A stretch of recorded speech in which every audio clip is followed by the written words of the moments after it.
Hello, everyone. Chris here. Today is April 13th, 2022. Today, this is our second design session meeting together with me, myself, Chris, and Michael. Say hello, Hello. Michael. Yeah. Yeah, and today we're just going to be continuing our, uh, just simple conversation, talking about what Michael and I have been working on. It's a rail shooter game, and feel free to join us and just listen to our development of this game, witness my struggle, and witness my pride. It'll probably be a little bit more struggle in the beginning, but it's fine. It's a developing uh game and a process, right? So yeah, Michael, do you have anything to add? Sure. Just I guess keep in mind, this is Chris and I learning how to make a video game. Neither Right, of us are professional video game developers, but we're working to change that by actually right, making a game that will be published out into the world. right. We've been working on this project for about 6 months, though it wasn't always a video game. It's always been a game, Hmm. but Hmm. it's kind of had a interesting trajectory to get to where we are. Once we decided, hey, it should be a video game, and why don't we make a rail shooter? We said, hey, let's stream the design sessions that we've been having. So Chris and I meet twice a week, every Wednesday and Sunday, uh, America time.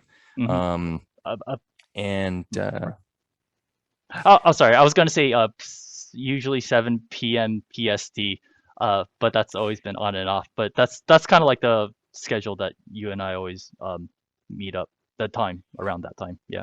Yeah, exactly. Chris and I meet at 7 p.m. Pacific Standard Time every Wednesday and Sunday. However, for the stream, and maybe this is something you and I should talk about. Hmm. Hmm. Should we, because it takes us a little bit of time to get going, like when like you and I meet at that time, and then we'll Right. talk a little bit and get prepped and then jump on stream. Should we start meeting earlier Yeah. to ensure that yeah, Start on okay. So 7. maybe, Yeah. Maybe like 6:30 p.m. PST. sure, Yeah. Just to get our cool. ducks in a row first before we actually stream. Yeah, I think that's a great idea. Perfect. In Yeah. that case, for you watching at home, every Wednesday and Sunday at 7 p.m. Pacific Standard Time, as long as we're not running late, we should be here. Mm. Um, and we're basically just inviting you in to watch us learn how to make this game. Hmm. Uh, and the basic format of the show so far, subject to change, is there's basically going to be three components. The first part of the show, we're going to just, Chris and I are going to be catching up, just kind of generally speaking. Then in the second part of the show, we're going to do our typical design session, which is usually a back and forth between Chris and I, where I'll show the things that I've worked on since we last talked. Chris will show the things that he's worked on since we last talked, and we'll give each other feedback and kind of brainstorm and spitball ideas about like where we want to go next. And then the final part of the show, we'll actually kind of just be hanging out with you guys in chat, doing Q&A, answering questions, and maybe sharing some interesting stories or anecdotes that we might have. So if that all sounds good, keep watching. Yeah, and also one little note that obviously currently we're streaming on my Lead Design Studio Twitch channel, but in the future, Michael and I are hoping to have a new channel where it's just all about our game because Lead Design Studio is more for me just drawing, right? Because right now we Mm-hmm. haven't really established kind of what the Twitch channel name is. So until we figure that out, we'll just go ahead and do it here. But when that happens, we'll let you guys know and we'll definitely filter you guys over to the new channel and hopefully soon because man coming up with a name for a channel is kind of hard. We It's really hard. Yeah, it's very hard. We want something kind of cool, kind of modern, but at the same time it's it's all about a place where people can congregate and share their ideas, forming an idea and taking that into completion, kind of like what we're trying to do. We have this idea of a video game and we're trying to tackle it day by day and just prove to ourselves and you guys that as long as you have a dream, you work at it day by day, bit by bit, you'll hopefully get there. And I explained to Michael, like, whenever I learn a piano piece, I can't just look at one score and just be like, all right, da, da, da, da. I'm not proficient enough to do that. I need to take it one bar at a time. One bar, take one day to work on one bar, and then just another day one bar, and then sooner or later, like within 2 weeks, I could probably, fingers crossed, play a page of the music sheet, right? So yeah, that's hopefully we can get that done soon and share that new channel with you guys, right?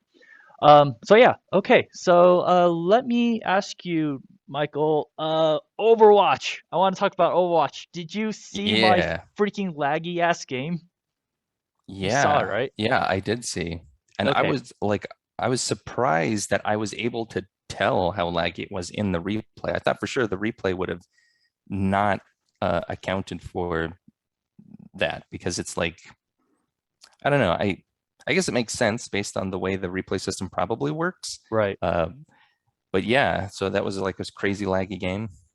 Yeah, it was awful. And I realized as to why it was so laggy. It was because I was uploading our YouTube video onto YouTube, and Oh, that's why it lagged like crazy. I actually went back to watch the replay, and I uh-huh. noticed that it doesn't really replicate what I experience.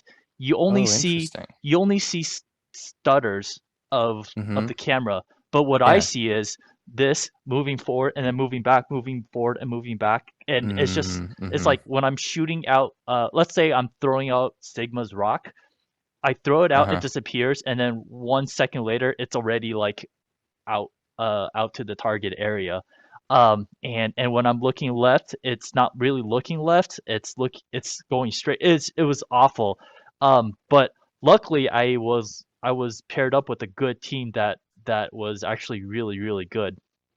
And so luckily we actually won. And I was like, oh my God. Because I told my team, I'm like, you guys, I'm lagging like crazy. I am so sorry. You guys are gonna have to carry me. I'll do my best, but we ended up winning, so that was Yeah. actually not too bad. So yeah, when I watched it, I was like, holy cow! I was able to hit them with the rock as well as do the Sigma's Multiple ult. times. Yeah, I was like, holy Yeah. cow! I had to fight fight against a machine, if you will, and it was not easy at all, at Yeah, all. nailed it though. You did great. Yeah. But yeah, with that said though, yeah, because I was uploading that YouTube thing, what I want to Mm-hmm. do is share the what the YouTube video looks like. So what I'm gonna do is share my screen with you, and boom, share. Let me change channel. There you go. Cool. So do you see? Yep. Okay.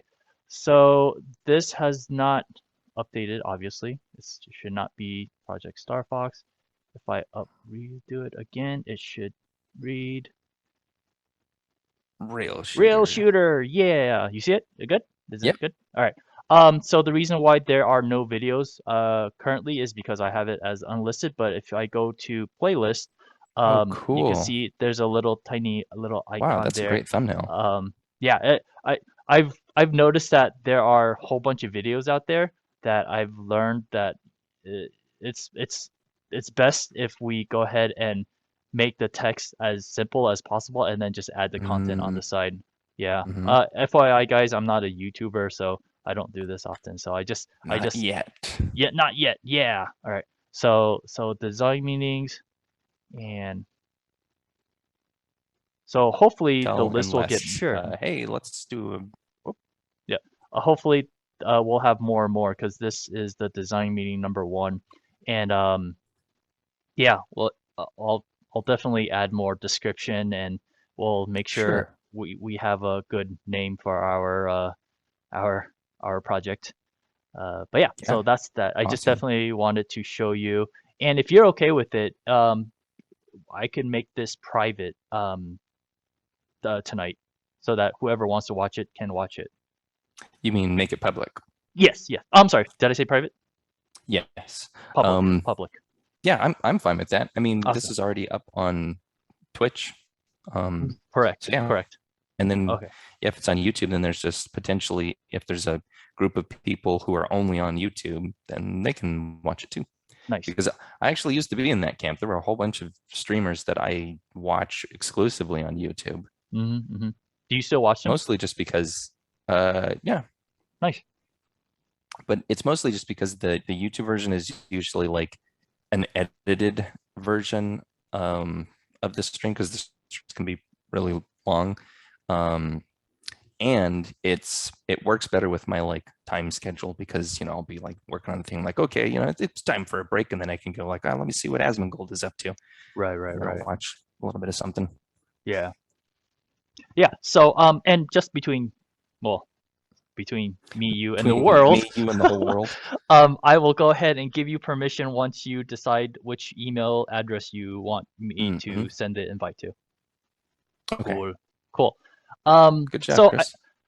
thanks, man. I promise it'll get better and better. The YouTube channel. But what I want to talk about next is I was actually hanging out, and let me go ahead and stop sharing really quick. Stop sharing, and then go back to the Zoom face. I was actually hanging out with my buddy Joel yesterday.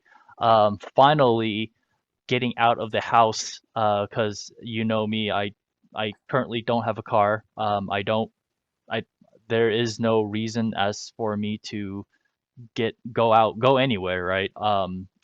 Except to like maybe buy food and whatnot. But yeah, I currently don't have a car.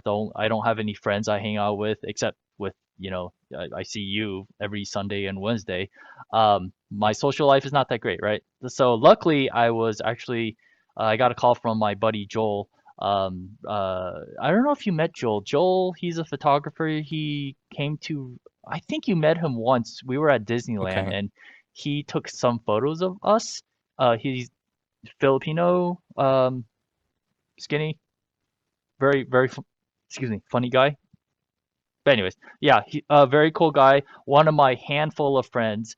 Um, as I realize as I get older and older, I have less and less friends because people have their own lives and everything. But Totally. he is one of those people that actually makes the effort to call me, and I don't. I'm a horrible person. Like social wise, I never call anyone. But like my mom Yeah. is like, you should catch up with Michael. You should catch up with Chris Mays. You should catch up with Jan. I'm like, what am I gonna do? Just call them and say, hey, how you doing? It's like I don't do that. But luckily, Joel does, and I'm very, very thankful. So anyways, long story short, we were actually he picked me up and then we went to Denny's and just sat down and just, had a conversation. Um he told me about some of the things that he's working on, about his photography job, and it was really cool. And so we started talking about his kids, and I was like, "Oh, how's MJ doing?" And then he's like, "Man, she is growing up so fast.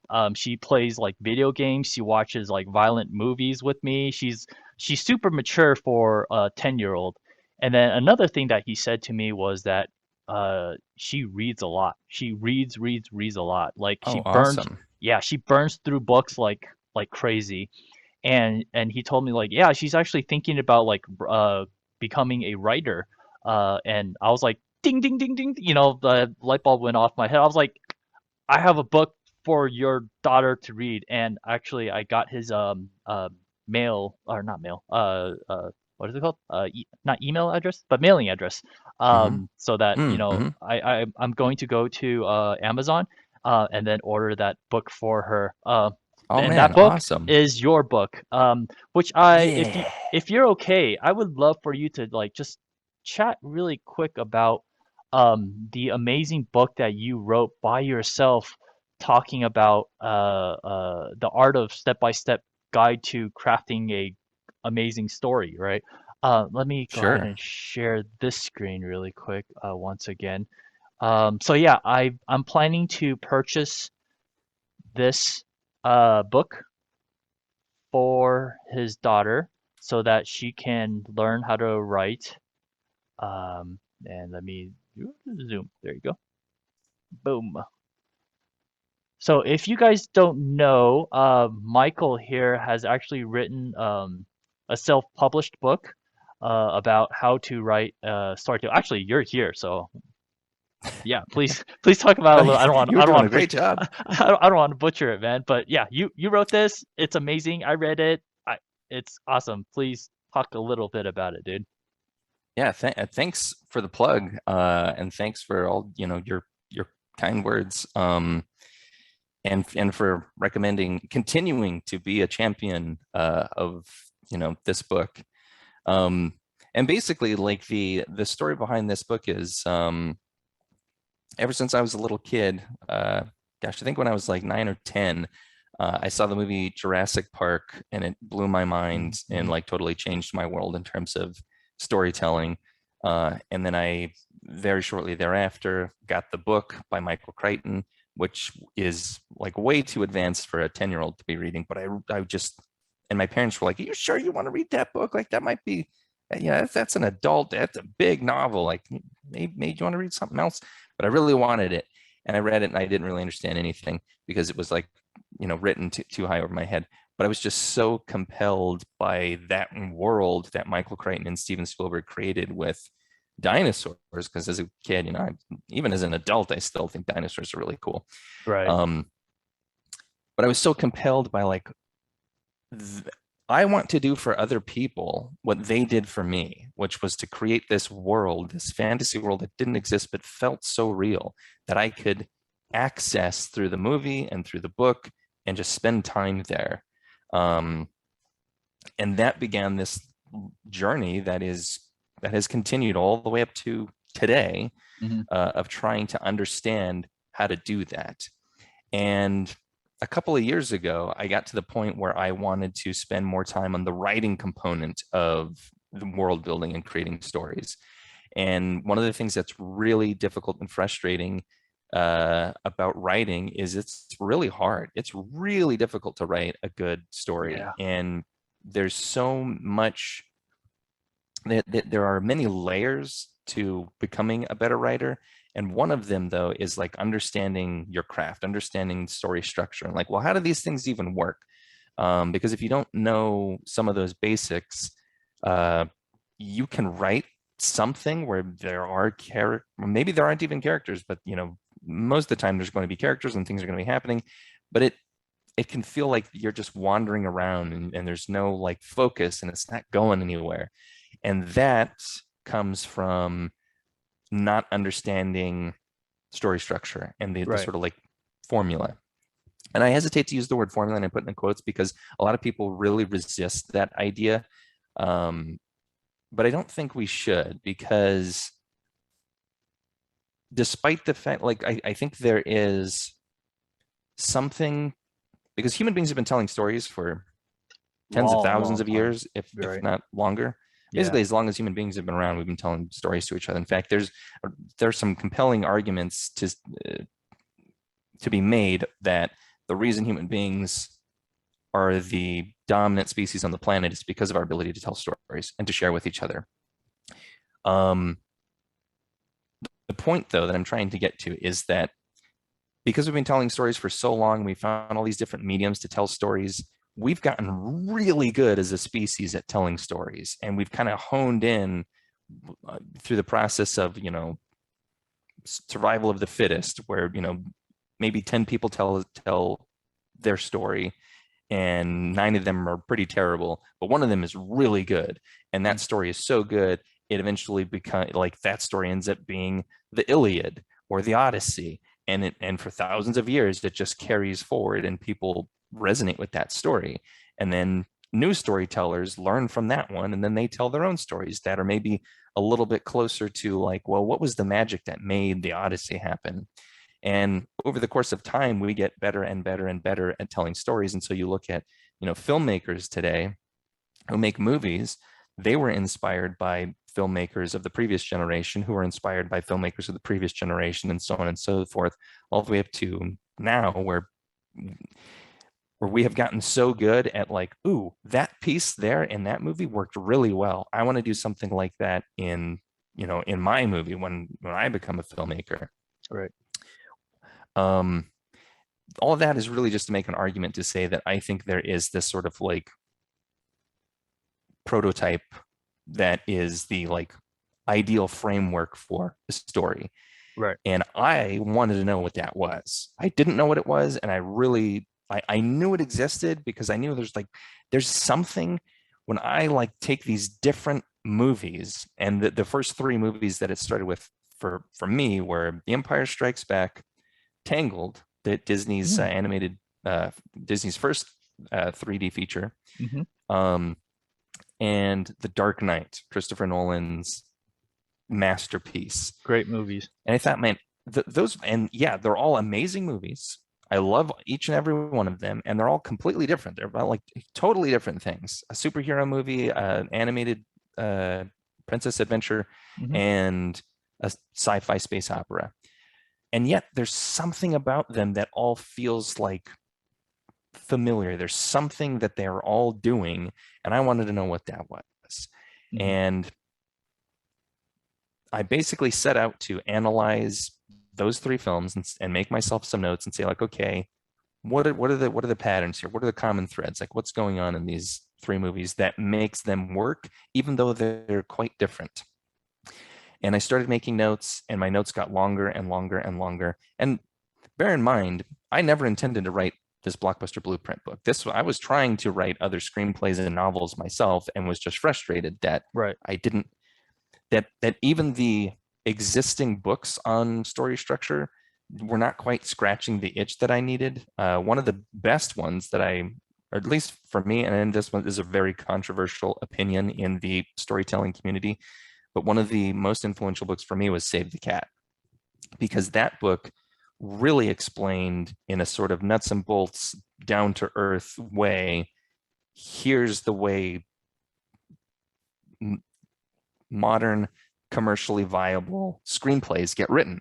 Mhm. Uh, and it was awesome because it was like, I use this example a lot, but it's really good one. It's from one of my favorite movies. It was a lot like the spoiler warning for The Matrix. If anybody still hasn't seen it after 2 decades, um, at the end of The Matrix, Neo can finally see the code.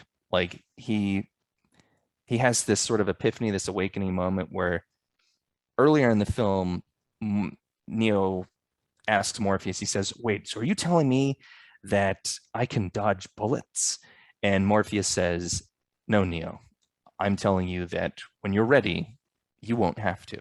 Right. And at that moment, at the end of the movie, is when we get that payoff. We're like, okay, he can actually see the code. He completely understands the way the Matrix works, and now he can manipulate it to his will. Reading Save the Cat was a little bit like that for me, where it was like, oh man, I'm actually getting a sneak peek into the Matrix that makes these stories work. Uh-huh, uh-huh. And I really got hooked on that.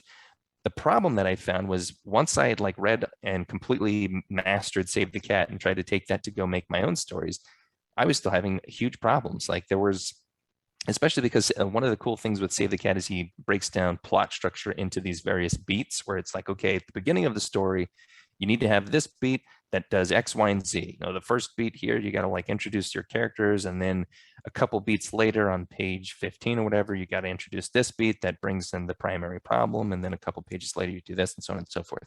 Mhm. The problem with Save the Cat and with most storytelling books and models for me was they have a whole bunch of stuff up in Act One to kind of like help you get started. And Right. they have a decent amount of information in Act Three to kind of tell you, like, okay, here's what you need to do to sort of pay off everything you set up, wrap everything Right. up. Right. Act Two, which is massive, like it's half of the story, Hmm. they would just have like a sprinkling of like, here's kind of what happens in there. I don't know, do something. And that drove me crazy because it was like, this is half the story. And that's where you have the least amount of help, the least amount of information. So that was like a driving force for me to be like, okay, there are a bunch of things that are definitely happening in these stories that I love in Act Two. I want to know what they are. And so then I kind of sat down and started analyzing and detecting, like, okay, in The Dark Knight, right here in Act Two, this character is saying something about, can we trust this person? And that's interesting because in Tangled, at like a similar point in the timeline, somebody else is also saying, like, I don't know if I trust you. And in The Empire Strikes Back, there's a moment too. They don't use the word trust, but they said something where they're like, these two characters need to work together, but they're not trusting each other. And Right. so I could identify that way. Like there's something about characters trusting each other that's happening at this point in every single one of these stories. Um, Long story short, I just spent like a 2 week vacation. Instead of going somewhere, I was like holed up in my room analyzing these stories and making all these notes. And Uh-huh. it's almost like the meme from It's Sunny in Philadelphia with Charlie Day, and he's got the Oh yeah, like yeah. All wall the of all this, strings and yeah. yeah, Yep. Yeah. the like serial murderer investigation going on behind him. It was kind of like that. Right. um and it was so addictive to me to like figure out how those stories work that then I started adding in other stories, and I was like, oh man, I wonder if this moment where these characters aren't really trusting each other happens in other movies. Like, let me try The Matrix. Hmm. And then I would skip ahead into The Matrix to that, around that spot where it should happen, and sure enough, there are characters saying something about like, I don't know if we can trust this guy. And then the more that I tested it, the more I realized like, wow, there it is, it's all Hmm. there. Hmm. And I kept doing that. And after this like 2 week whirlwind of investigation and research, I had all these notes, and I had this like really much deeper understanding of how stories work. And I even tested it on video games too, and books. It's like, oh, well, man, does that happen in the Da Vinci Code novel? And then go into the Da Vinci Code, like, there it is. Oh my God. Hmm. Um, and when I showed this to a couple of friends, they were like, man, you got a lot of content here and it's really good. Like, maybe you should turn this into a book. And I Yeah. thought, that's actually a really good idea, because the position that I was in was the books that were out there weren't satisfying me. And so I went to go figure it out on my own. And if I was in that position, it stands to reason that there are other people out there trying to learn storytelling who aren't satisfied with the books that exist. Hmm. Hmm. Mm, I should write the book for them. Right. So that way, if other people get to this point, they have another option. They've got a book that they can go to, and that will hopefully fill in the missing pieces. And thus began my quest to take my crazy collection of notes and uh, refine them into a book, which was a Right. very difficult process. Writing a Yeah. book is really hard, but it was worth it, and I learned a lot. And then with a lot of support and help from friends and family, as you can see in the Amazon page there, January of 2017, I finally 17. finished and Yeah. published the book. Seriously, congratulations, man. That's Thanks. not a easy feat at all to actually write a book. 'Cause to be honest, I tried to write like a story long before I met you, and boy, like I had such a hard time just wrapping my head around how to develop characters, what kind of characters, what about the settings, and how does the setting affect the characters, and just and what's the climax, how many climax, and how do I end it? All those questions, I think, would have been answered had I read your book. And also with that said, though, even though I read your book, it's super easy to understand. I absolutely agree with it. As a not I'm not a writer, so when I try to write it with your book, like I have to reread your book, not because your the way you write it is amazing, but it's just thank God I have your blueprint, or else I would be so lost in like, oh, what kind of a character is he? Is he a bruiser? Is he sorry, I don't remember all the different types of characters, but No, that's um great. yeah, it's like what kind of and your book definitely helps um organize my thoughts much easier. And I'm definitely buying this book to for my friend Joel for his daughter, since he basically said like, oh yeah, you know she's reading a lot, and she told me that she wants to be a writer, and I'm like, holy cow, I got to get this for her. So I'm definitely ordering this for her. And I just realized, yeah, I have your thing on Kindle, but I don't have it on paperback. Do you have your thing on paperback at all? Did you ever order one for yourself? Hilariously, no. Okay. Um, but my mom did. My mom got a Okay. copy. Uh-huh. So I've held it like when I go to visit them and uh, back home. Nice. That was the What's the first time I'd quality like? actually ever. It's good. It's It's good? actually pretty good. Yeah, Okay, nice. It's only $10. It's not that bad. It's not too yeah, much. That's awesome. It's very affordable. So yeah, if you guys are out there who are aspiring writers who need some help and direction, definitely check out Blockbuster Blueprint by Michael Walker. And by the way, I took this photo for you long, long, long time ago. yeah. I need to update that. Oh gosh, That's a this is such a really long old time ago. photo. But hey, I'll fly over there to your place and I'll take my camera and I am your unofficial photographer. That's right. Yeah. But yeah, no, thank you so much for talking about your book because yeah, I when he told me like, oh yeah, she's into writing, I'm like, oh, I gotta get it for her. So yeah, again, thank you so much for just talking about this book and Sure. I've can you mentioned that you're working on a second version, maybe like another Hmm. next edition. I don't know if you're talking about that at all, for if you're willing to share that. Um, Sure. I could talk a little bit about that. even though I just kind of outed you. Sorry. Yeah, that's okay. Sorry. Um, yeah. So at this point, the Blockbuster Blueprint came out about 5 years ago, and I've learned more since then. And there have been a couple of discoveries. Not really like I still think everything in that book holds up, but there are a couple of things like, for example, Chris kind of mentioned that there's some like character prototypes. Hmm. I've also in my book I lay out that I think protagonists fall into five categories. Like you're always going to want a protagonist, but they kind of have like five different flavors, and those kind of determine the behavior of the protagonist, the sort of problem that they're in. So, for example, you've got one type of protagonist is your average Joe. He's the kind of character who is like pretty happy with the way life is, doesn't really want things to change.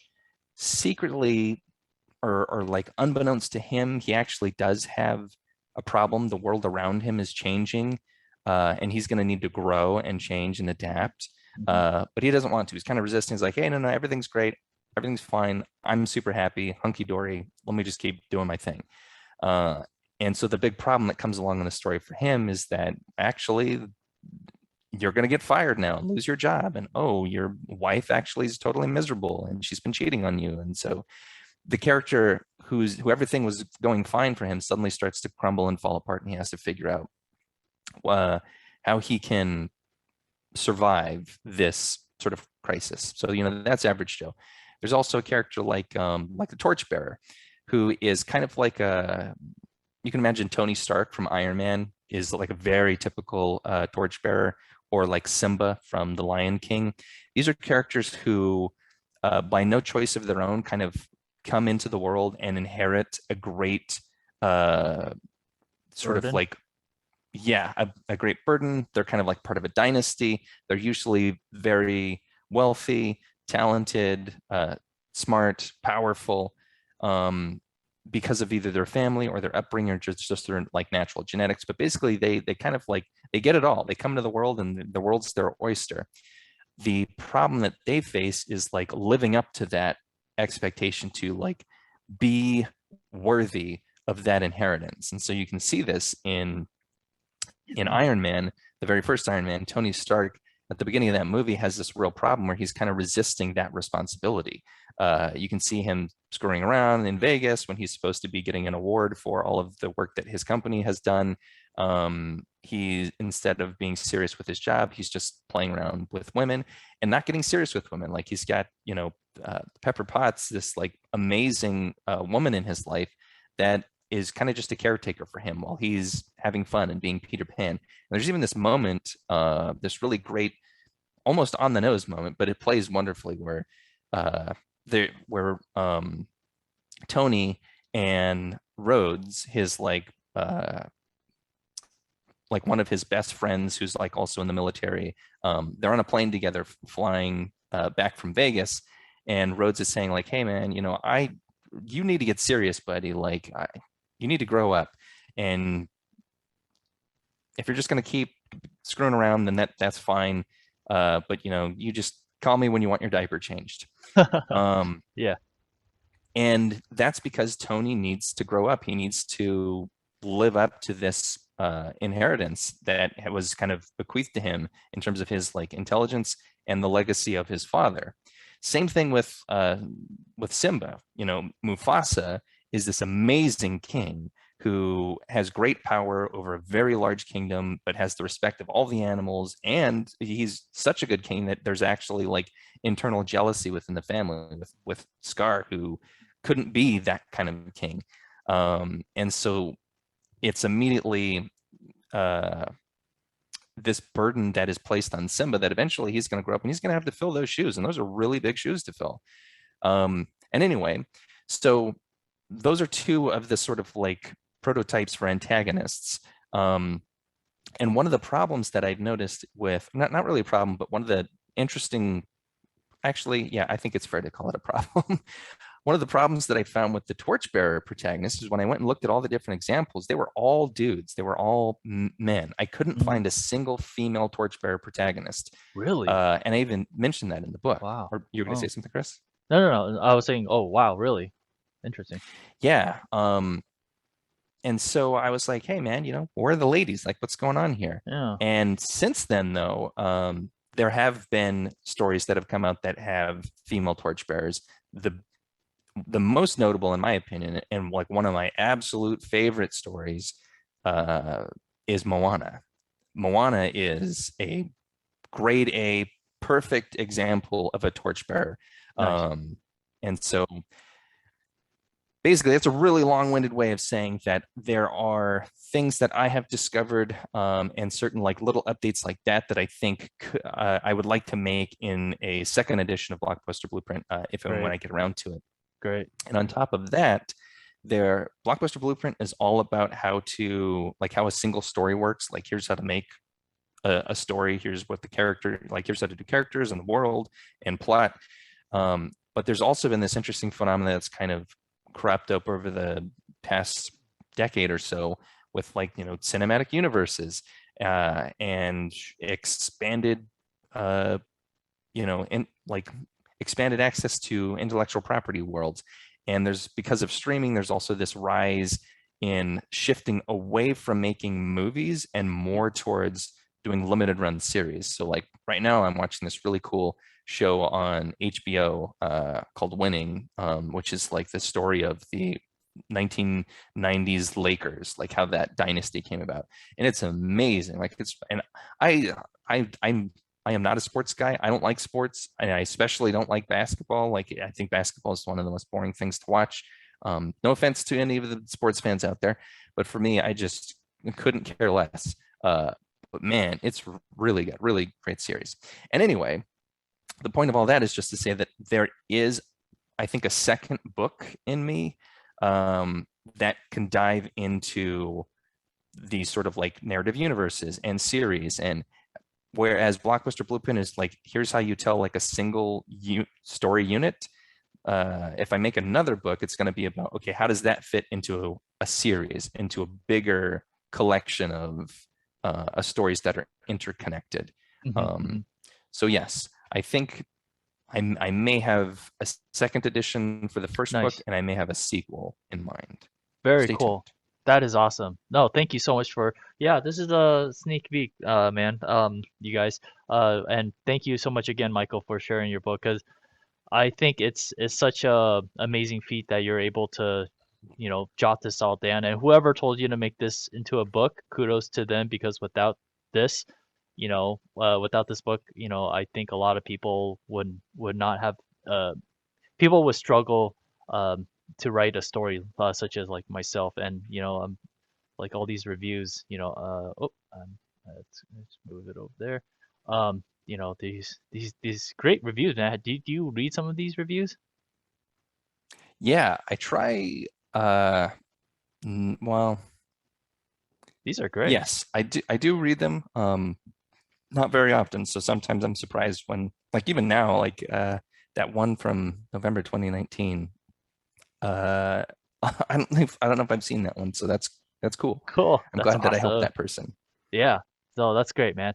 But yes, that's so awesome. Thank you again for sharing this with us, dude. Really, really appreciate it.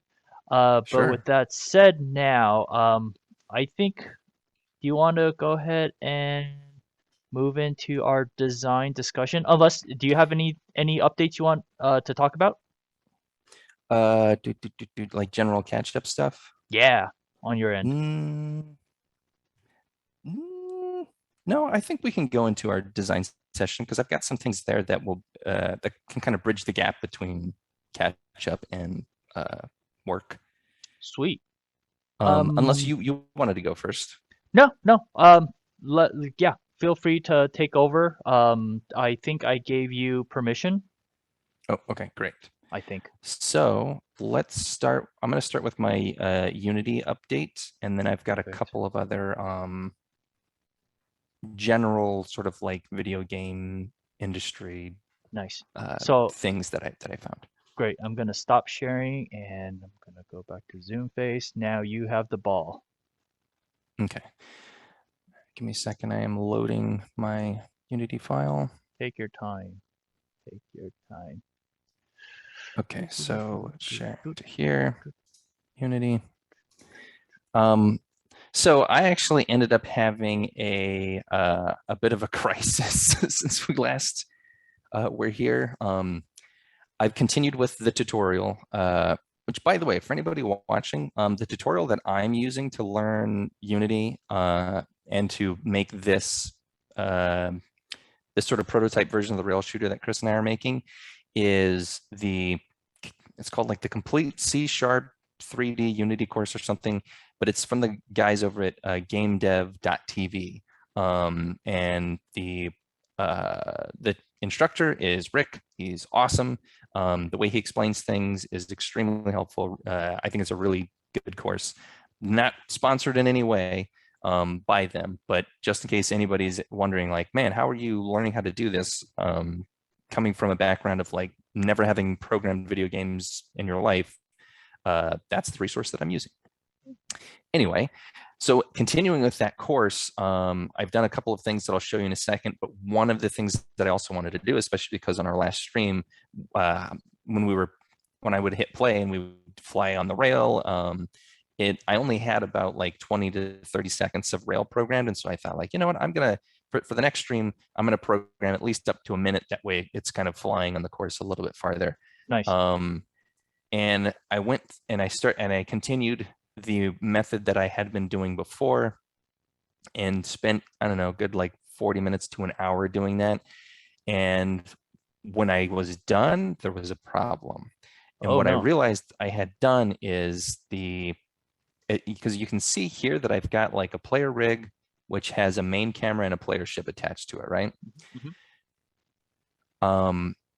In order to get the player rig to follow the rail, you have to say, okay, take the player rig and if I like fly my camera here into like this position, I can say, okay, take the player rig and move it to this position and take a snapshot and make a keyframe in the animation timeline. So that way Right. that the timeline knows, oh, okay, at this point in time, that this object should be in this place in the world in this orientation. And then you can say, okay, take a keyframe there, and then I'll fly a little bit more and be like, okay, let's skip forward 2 seconds, take another snapshot, move Mhm. that object to this position, and basically add another frame there. And you just keep doing that, and with enough of those frames, when you hit play, it just kind of moves from one to the next in a nice smooth sequence. Right. The problem that I ran into is once I got to the end of the original rail, and I've got my like little ship down here. Once I got to the part where I started the new rail, the camera stayed there and the ship kept going. It's like, what the hell? Huh. What happened was when I did the like move into a new position, move the object to this position and take a keyframe, instead of telling it to move the rig there, I to move the ship there. So the camera got Oh, left behind sure, while the sure, ship kept flying. And so I sure. had spent like an hour making this thing where the ship's flying all by itself and the camera is totally Oh, disassociated from it. And I had already saved it and was like, oh no, I don't know how to undo this. So I had to delete the whole timeline oh and start no. over. Oh no. And I couldn't get it to work the way that it worked the first time, and it was all choppy and crappy. And I was like, oh man. And so I gave up for that day. And then Sure. I came back the next day, tried it again, tried it a couple more times. Um, Long story short, I figured it out. I got it working again, and I found some cool new things, which is kind of Nice. like the silver lining is in it breaking like that and not wanting to play nice to let me like quickly replicate what I'd lost. It forced me to dive deeper into the system, the rail Hmm. system, like in the timeline system and how it works and how to manipulate things. And there were some Right. other weird bugs that happened that ended up being like, whoa, that's kind of a cool thing that I can do. So Uh-huh. anyway, with all of that sort of like context and lead up, I've kind of recreated a little bit of uh, the rail path, but it's a little bit different and it's a little bit smoother now. Yeah, yeah, Um, looks great. and it's also a little bit slower. But I basically I've recreated it, and I found ways where I can manipulate it to make it even more interesting. You saw right there that the camera Yeah. kind of like did a little bit of a roll around Yeah, the corner, right? So I know how to do that now. that's And cool. one of the things that I can do is if we go to, can I go to the timeline? Yeah. So in the timeline here, when we get to the end of this, just to kind of show you, um, I've got these position values in the timeline that are all associated with these different colored curves and then Hmm. also rotation. And Hmm. if I click on one of them, it'll isolate that one and I can say, I can manipulate this keyframe. And so I can actually, like if why is that not working? Is it this one? No. Oh, maybe because, hang on, because I'm in, It's because everyone's watching you. That's why it knows, exactly. and then it doesn't want to work. It's always like that. I'll move this over here. Um, and then if I go, okay, yeah. So here, if I go like this, I can move this and I Ooh, can cool. actually have Oh, us that do is barrel an roll. inversion. Yeah. Cool. Oh, I'm So sorry. then if we Is that a play barrel roll this, or inversion? oh, actually, yeah, barrel roll. But yeah, you could Whoa, that do, is cool. That is so cool. Oh, yes, that is um, cool. it's a little disorienting, but yeah, you could do stuff I like that. love it. And the I only love reason it. I know that is because when I first started the timeline, something went haywire and it did that automatically. So it's like this opening shot here, the plane was like in this position and it Uh-huh. and it did this. And I was like, what's happening? Why is it doing Cool. that? So I Cool. had to, in order to figure out like how to fix that, Yeah. I had to learn, oh, okay, here's the different curves, and this one I can manipulate the z-axis, and you have like each of these different curves can do different things. So like this one, if we move forward a little bit to this keyframe, this is Uh-huh. going to be the yaw. So I can change like where the ship is aiming. Because one of the other problems I had was the ship would be like actually to kind of show you, I can do this. And now if I hit play, you can see the ship's kind of flying sideways Oh, now. it's like It's like, drifting. that doesn't really make sense. Yeah. So if you want to intentionally create that effect, you can. But in a couple Yeah. cases, it's like the ship shouldn't be moving sideways. Like it should be pointing in the direction of where it's trying to go. So I had to figure out how to fix all those things.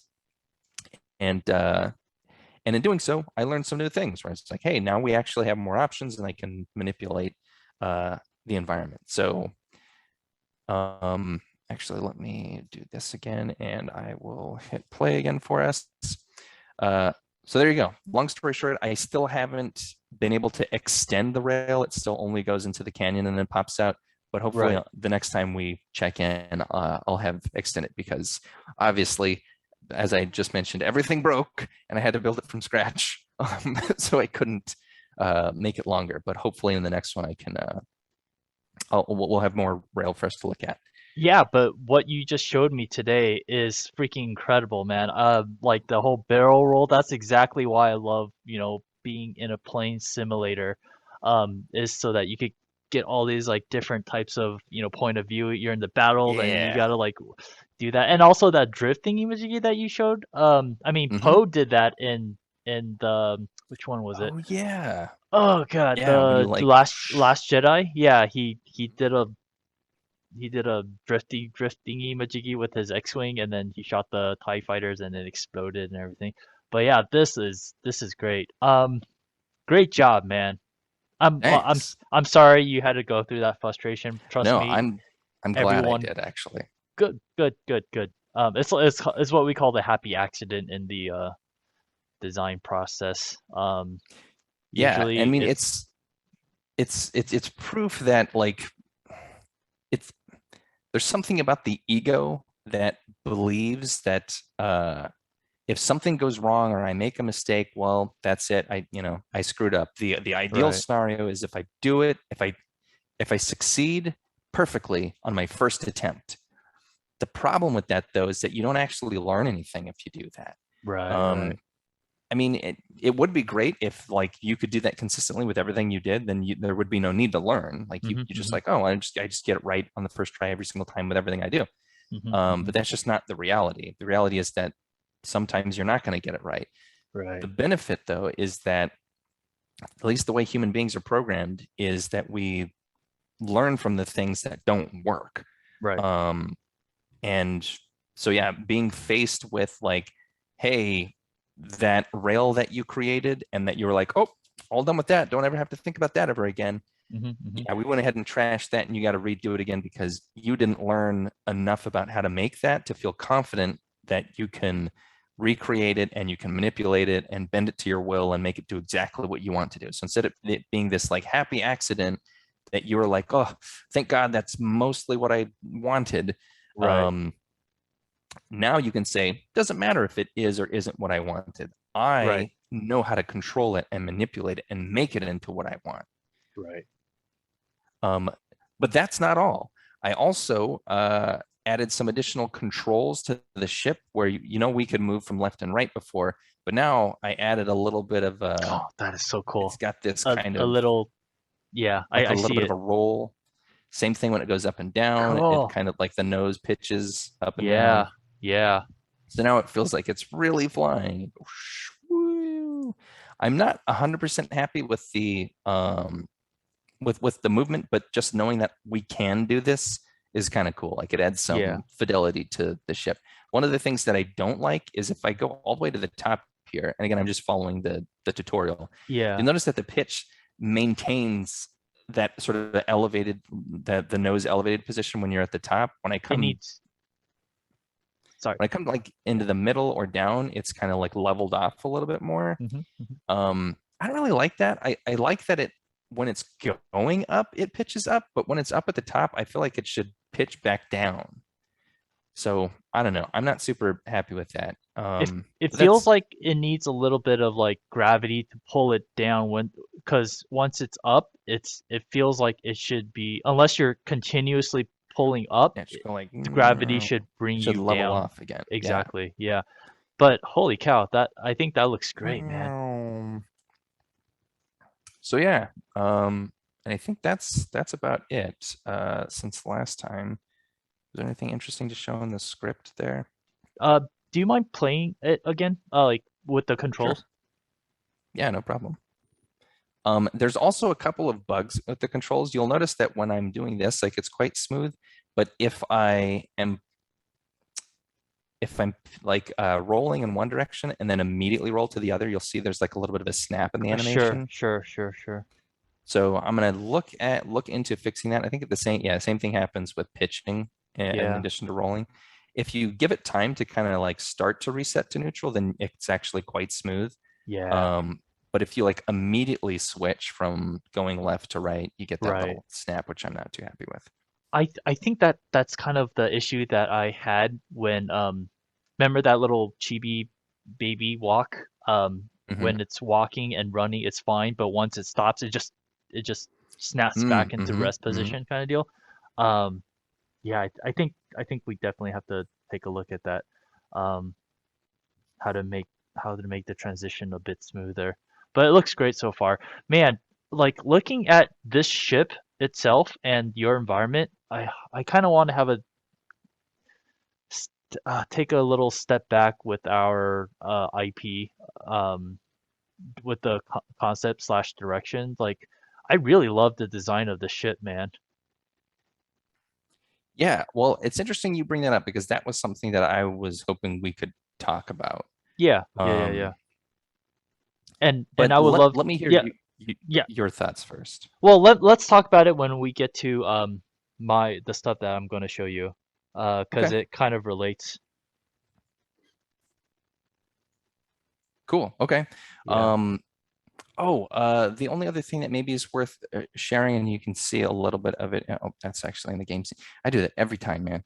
I'm like trying to move around in the viewer. I'm like, why the hell isn't it letting me move? And Hmm. it's because Hmm. I'm in the game and not in the down here in the bottom corner. Oh, come on.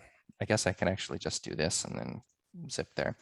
Ooh, I'm starting particle. to add particle effects to create the lasers. Yeah. And this is one that I Oh. got from that that that special effects package Hmm. that Hmm. I Hmm. showed you. Yeah. There were a couple of, like some really cool ones in there, but this one is probably where I'm going to start and try to figure out if I Cool. can manipulate it. I don't like that it's a solid beam. I want it to be, shoot like bolts. Sure. Um, that might take me a little while to figure out, especially because this special effect, yeah, this one uh, is just like the default Unity particle effect. Hmm. And Hmm. I'm supposed to have gotten assets from the game dev to like the online tutorial, but I couldn't get them to work because they were like the package that they say to download is supposed to unzip into a Unity package, but it doesn't. It unzips into just like the raw files, and Unity Oh, doesn't know what to do with that. So I'm like, well, right. okay. Anyway, so I've emailed them to say like, hey, I think something's broken here. Like, help me. Um, if they can't help with that though, then it might take me a little bit longer to figure out Yeah, the yeah. No particle worries. system. No worries at all. Um, but that's it. That's cool. Thank you so much for sharing this, dude. Sure. To me, it feels like you made like leaps and bounds with it. The next thing I want to see is the thing go doing a barrel roll, like actual, like if you press right twice, it'll just Hmm. do like a barrel roll and to the Yeah. right, to the Hell left, yeah. I think that would be so cool. All right, so let me go ahead and share Oh, some of the things that. Oh, go ahead. I have more to share, not Unity related, but Yeah. it's I could do it after Okay. you go, or I could do it now. It's basically I've just got a couple of game references to share and also some industry stuff that I thought was like really interesting. Which would you like to do first? Do you want to go or do you want me to go? I'm curious as to what you're talking about because it might relate to what I want to talk about, what I want to Okay. share. In that, you know how initially I thought like, oh, we should kind of do like a chibi kind of look and Hmm. feel. And so if you remember last week, I showed you a whole bunch of various designs, right? And Hmm. they, I like them. You like them. Some people in the chat like them. However, when I pulled up the little chibi plane and put it next to those bots, they look very from one is a PG-13 world and one is from a PG or a G-rated world even, right? Hmm. So those two don't really match. And to be perfectly honest, like I struggled these 2 days trying to come up with G-rated uh, bots Hmm. to cater to the little cutesy biplane, right?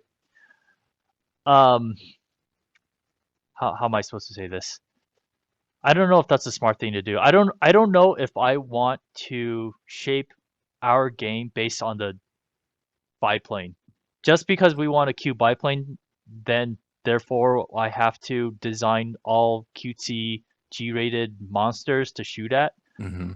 You know, uh, I did it. I did some sketches and Cool. made I forced it to work. Yeah. But to be super honest, I actually had more fun designing those like PG-13 rated robots. Sure. And I did not.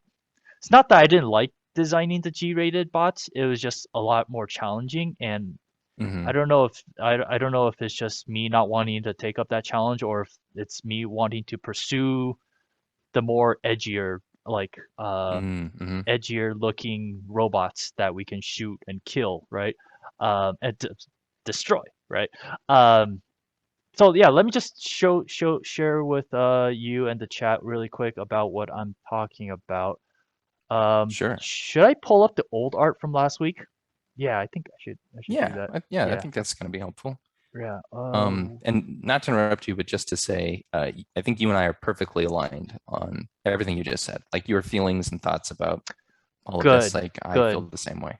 Thank you so much. I didn't want to pull a like, oh, I want to change our direction because I don't like drawing cutesy bots, which is really the reason why I don't want to continue down this direction because I don't want to design cutesy bots. I want to draw robots that looks evil and that will cut you and destroy you and all that stuff.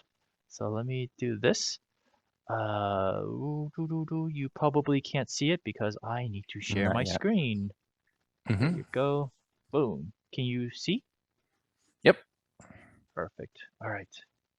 Awesome. So these chat, if you remember, we did these last week, and I had so much fun designing these guys. It was a lot of fun. It was um, all these different shapes, um, and they were great. However, I was I was really reluctant to show this to Michael and you guys, but I just wanted to do it just for the hell of it, to show what it would look like with our little chibi plane that I designed in 3D and then placed it in a kind of a conceptual sketch with the bots that I've designed for that week. And Michael pointed it out that boy, those two items, the biplane and the robots, they come from two different worlds. And I think I know why, but that's still not a good reason. It's because they have sharp angles, and Mm-hmm. they don't have a soft feel to it. That's my theory behind it. And and so when I did this, I really looked at it. I'm like, well, 70%, maybe 80, maybe 90% of the time, we're looking at these guys. We're not really looking at the plane. We're only looking at the ass of the plane or the rear view of the plane. But what's the most interesting thing is the robot that we're dodging or shooting down, correct?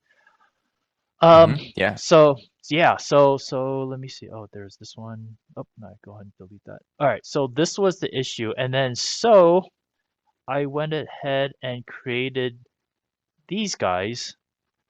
Um, and they're a little bit more cutesy. They're a little bit more round Hmm. and friendlier looking. I took the note that Michael last week said, oh, for the fuel bot, let's go ahead and try to make him like, 80% fuel and then 20% machine. So the fuel is this green thing, and then it's basically like it's a fuel with a tiny little chibi flaps, like I have to get to my, buddies, and then this thing would like detach, go forward, and then this string would go along with it. So it would expand and retract. This little guy right here, he's going around picking stuff up with his hands.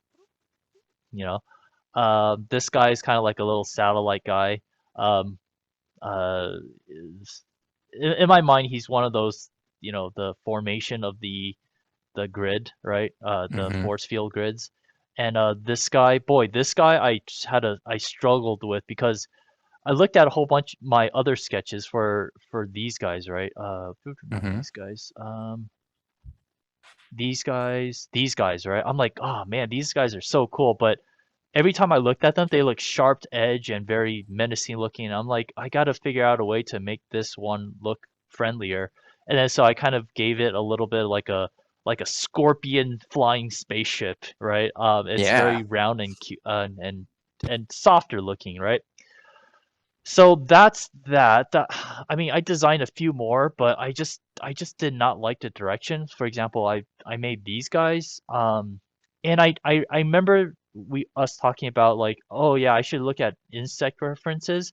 But as I started doing more insect references, I started doing insect sketches, like literal insect-shaped robots, and Mhm. those robots have wings and everything, and I just don't know if that's like the visual language that I like.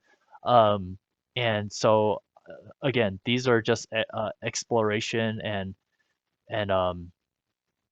yeah.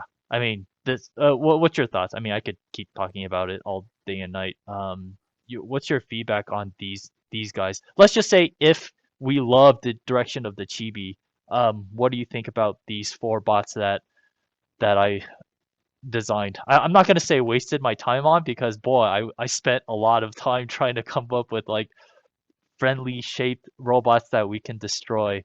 Um, Mhm. yeah, what do you think, man? Um, so you want my feedback hypothetically, assuming we were still going chibi direction? Sure, sure. Okay. Um, in that case, yeah, like I there's some things that I really like. So let's start with, I guess we'll talk about this guy. Um, he's pretty cute. I also think like it's interesting the change of the shape here. Is a more adorable shape for the eye. I think almost as like when you see anime characters kind of like their Yeah, eyes kind of doing this sort right, of thing, right. right? Like squinting. Yeah. Um, mhm. So I get rid of that. Doot, doot. So that's cool. I like that. I like the overall shape of this guy. His little like propeller thing up here is pretty cute. And I love that it's almost like he's got mittens for hands. Like that's kind of fun. Right. Um, so yeah, I like this. It does look cute and adorable. I think that's a pretty fun shape. Um, so that's that guy. This 100% reads Scorpion to me, and it was really cool. And I think that's interesting that it's like uh, it's almost like the soft version of this one, right? Where you've got those like three Right. things that can kind of Right. like Good eye. maybe charge up and then they connect in the middle here and then shoot out some kind of crazy beam. Yep. Um, so yeah, that's cool. I like that one. I like this one too. I feel like it uh, in in relation to the other ones, I think it's fine. I feel like it loses a little bit of what it this version. It's not on screen here, Yeah. but Yeah. the one Right. in that Right. Hmm. style Hmm. loses Hmm. a Hmm. little bit of that. I Hmm. think because these pieces are like so cute Yeah. and small, but it's still cool. Um, this guy I think is also neat. And it's interesting doing the canister horizontally. Um, I think I'm still partial to the vertical canister Sure. Sure. orientation, Hmm. but I like it. And the nozzle thing, especially with the like you can see the fuel in the line there, like that's kind of cool. I like that. Hmm. Hmm. Um, so yeah, generally, and the color, I like the color too. It's kind of like a nice soft, earthy tone. But still looks like, oh yeah, that's probably like, Desert Storm colored metal or something. Right. But generally, yeah, that's my feedback. I like it. It's soft. I think you accomplished the homework, I think, Oh, even though it was thank you. it's Thank hard. you. That's very nice for you to say. I definitely struggle with these a lot. I was like, because these guys came at very naturally. I was like, do do do do do do do do do Mm-hmm. do. Oh, this is a cool shape. The next one, do do do do do. Oh, very cool. And then these guys just, boy, they were hard. Wow. Yeah, like this one took me like maybe an hour just to come up with Oh like my a gosh. a cute, because I did like a whole bunch of versions and finally this is the one that I actually think like is actually presentable. Same with this Mm-hmm. guy. This design came at the right last second because I was just moving some layers around. Originally he was just a ball with like two little guns at the bottom, and then I Mm-hmm. actually moved another layer that had these three things, and then I just accidentally moved on top of this layer. I was like, oh, wait a second. This looks kind of like a scorpion thingy majiggy. And Yeah. then so I added this black thing and I adjusted the little claws. and made the tail just tiny bit bigger. So it's Hmm. like a little happy accident, but again, it did not. This design did not come as easy as these guys. Like these, this is just boom, boom, boom, done, boom, done, done. You know, this, that, Hmm. dan, you know, happy, happy, very, very happy. Boy, this was hard. The next thing I want to show you, it relates to these guys. Um, Okay. so remember what the challenge I said, like, oh yeah, the our game doesn't have any real verticality to Mm, the environment. It's everything's all flat, right? And that's kind of boring. And so you told me to look at, oops, don't save. You told me to look at terraced uh rice fields, right? And I went online and I found this super awesome photo of this rice field. That's oh my God. right, Yes, that's it. right. That is So so it. so Holy I was crap, like, that's amazing. yeah, right. And I was just like, all right, I'm done. You know, no, I don't need to do any concept drawing. I'm kidding. I actually designed something. Um, I drew this. Ooh. Uh, and it's obviously not as sexy as that photo, but Hmm. That let me looks go ahead great. and put this over it there. Uh, wait, what was this? Oh, let me close this. Let me close that. Um, close this. All right. Let me go ahead and do this, and then do that. And okay, this, and then the lighting right there, and then right there. Enter this. Add a little bit of the terraced thing. Then so this is when I am still thinking like, oh, everything still has to be very, very cutesy and all. Hmm. And then I took those designs and I put it into the environment. And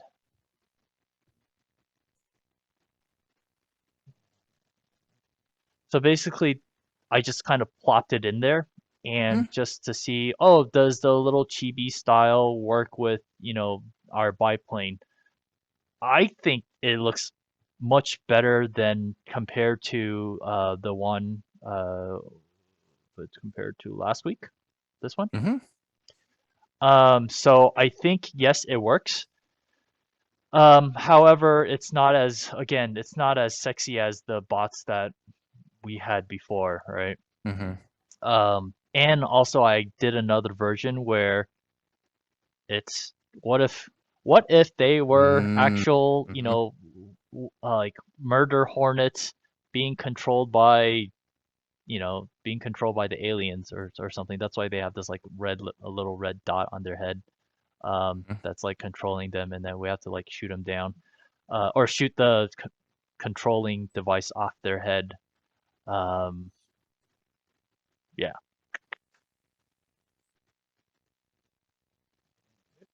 but yeah, this is the one that I was showing to, hoping that everything integrated well together. And when I did this, I was like, okay, it looks fine to me.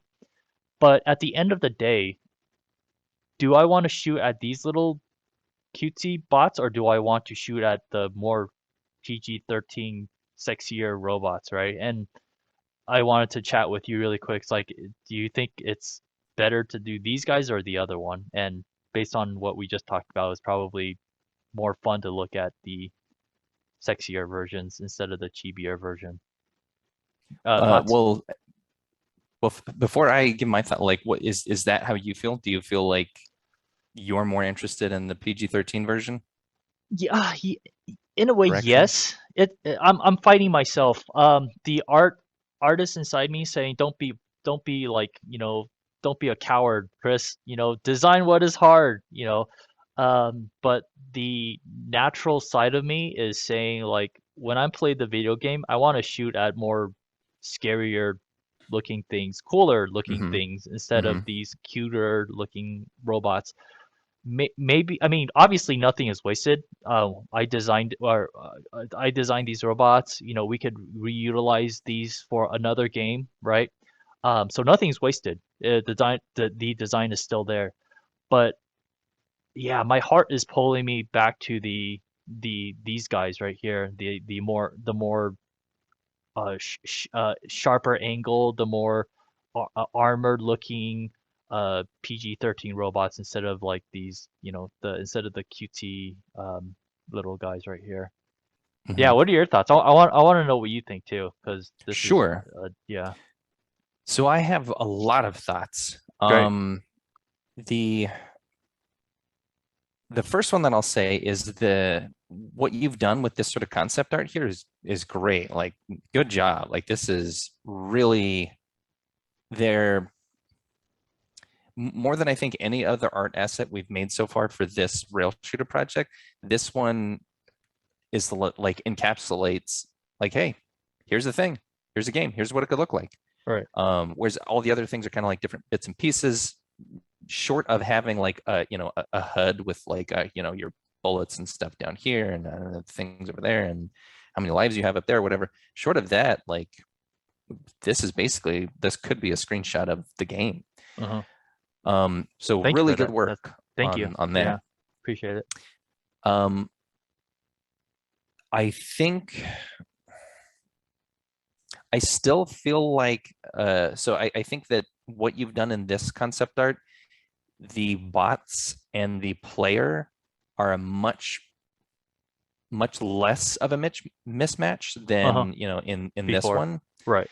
But they're still, these don't quite feel like they're all in the same world to me. Like, these still Interesting. feel like they would be more sci-fi, uh, and not quite chibi enough for this sort of plane to me.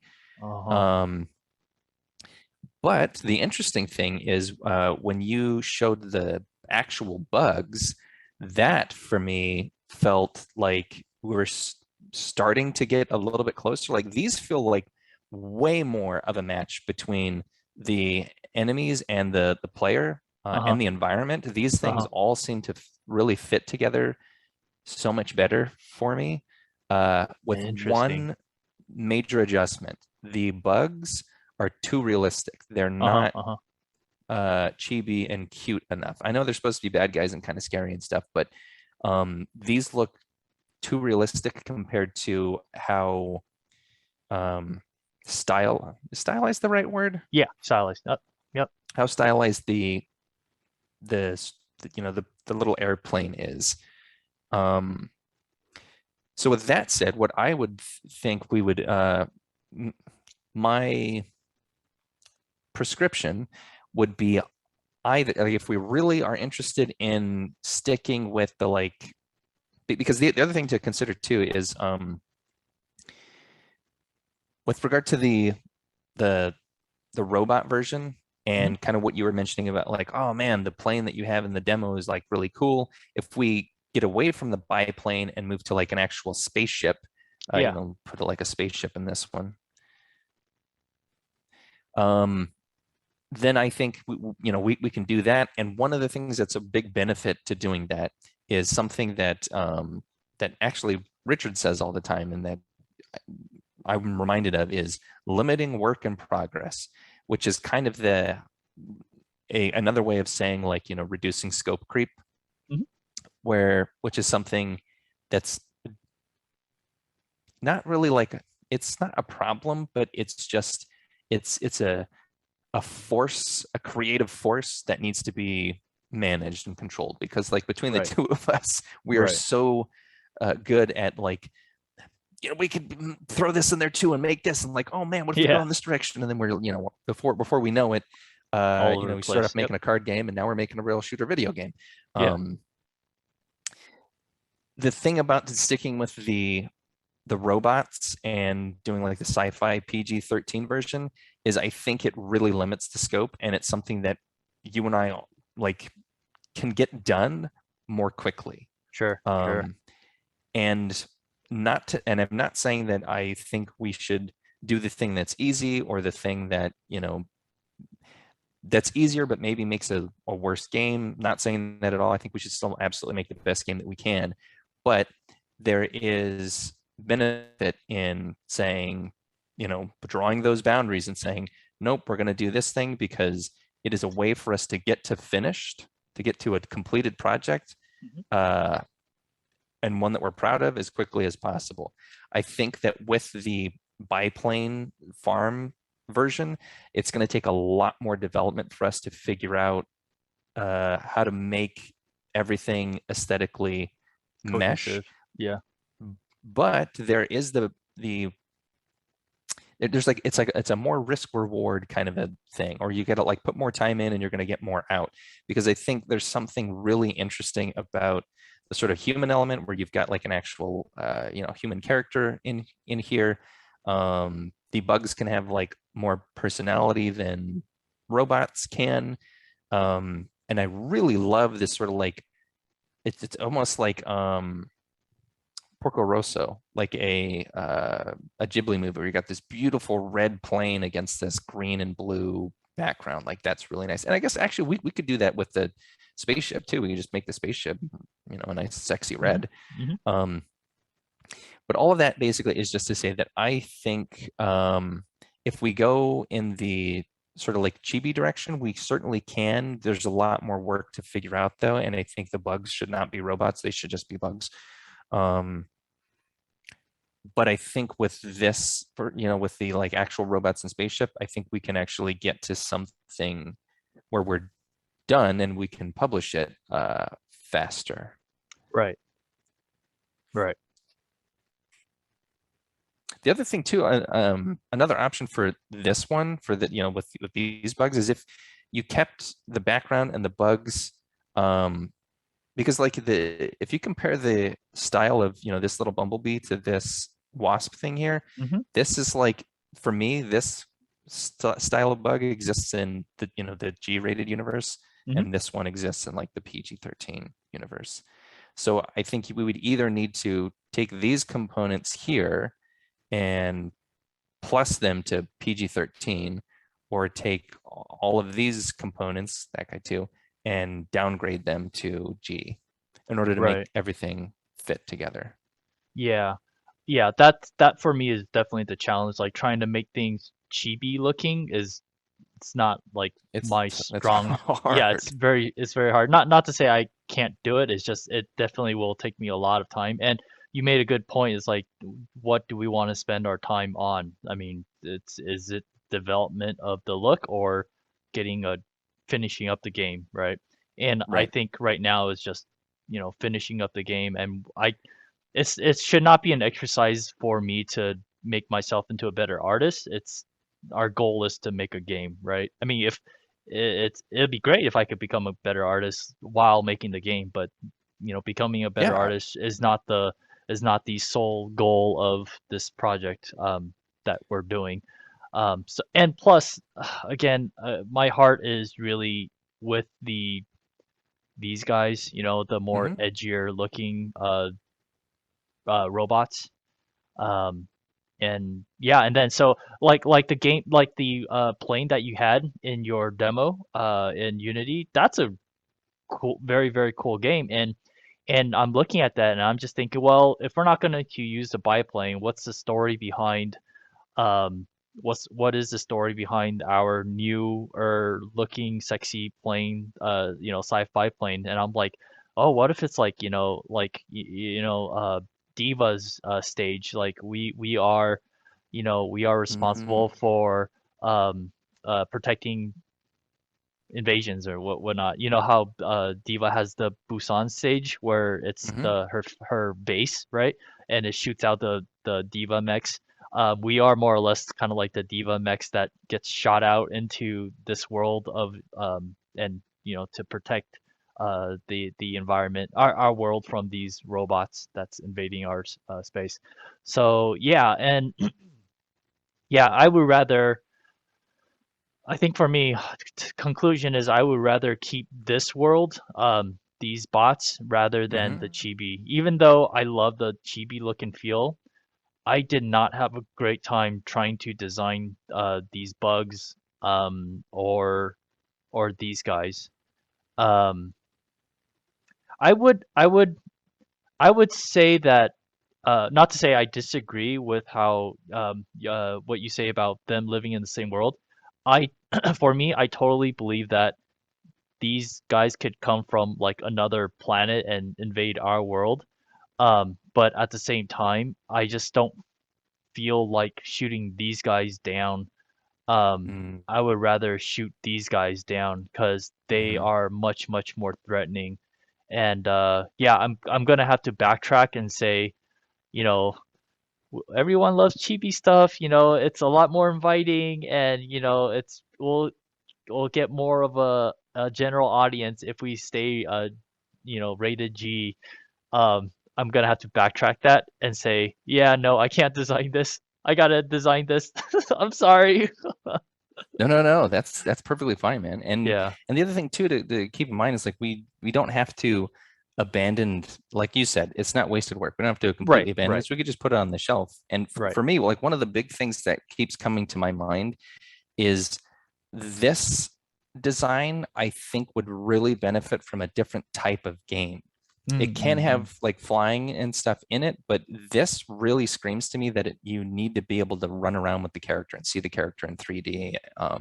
Because eh, part of the benefit of the chibi style is seeing cute little humans or animals in that style. But if it's just the plane, and like you said, you're only ever seeing the rear end of the plane, Yeah. Right. um, you're not really taking advantage of that format. Hmm. Um, so what we could do is later on, when we're both more advanced with, um, me building the kind of game engine that can support that, and then you being able to model the characters that can actually move around in that kind of environment. Right. Um, Maybe we can revisit this uh, world and these sort of Yeah. designs, and Yeah. then say like, oh, because I really love this sort of like the promise of a world to explore, like being able to move around in this kind of environment, fly through the rice fields or even run around in the rice fields. Right. Um, these like terraced rice field Yeah. mountains is super cool, and Yeah. the color palette's beautiful. Love it.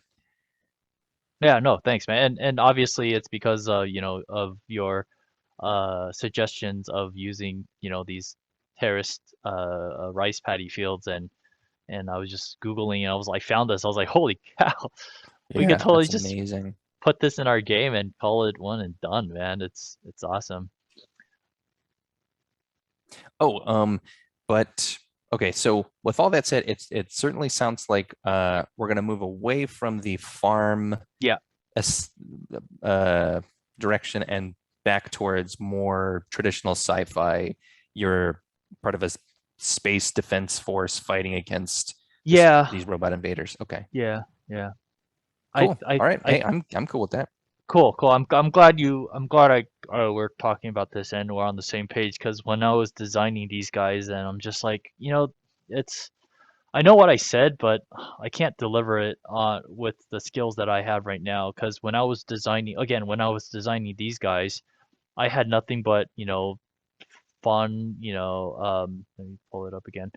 Um, it was just it was a joy to make them, and I did not have any like, oh God, this is so hard, and I struggled Yeah. with these four little mother effers. Hmm. But with these guys, I just like banged it out. It It's just like, came oh, naturally. it came super naturally, and it was yeah, I had a really great time making these guys. So yeah, if it's okay with you, I would love to do a little bit more explorations Sure. like this, as well as come up with what our plane might look like.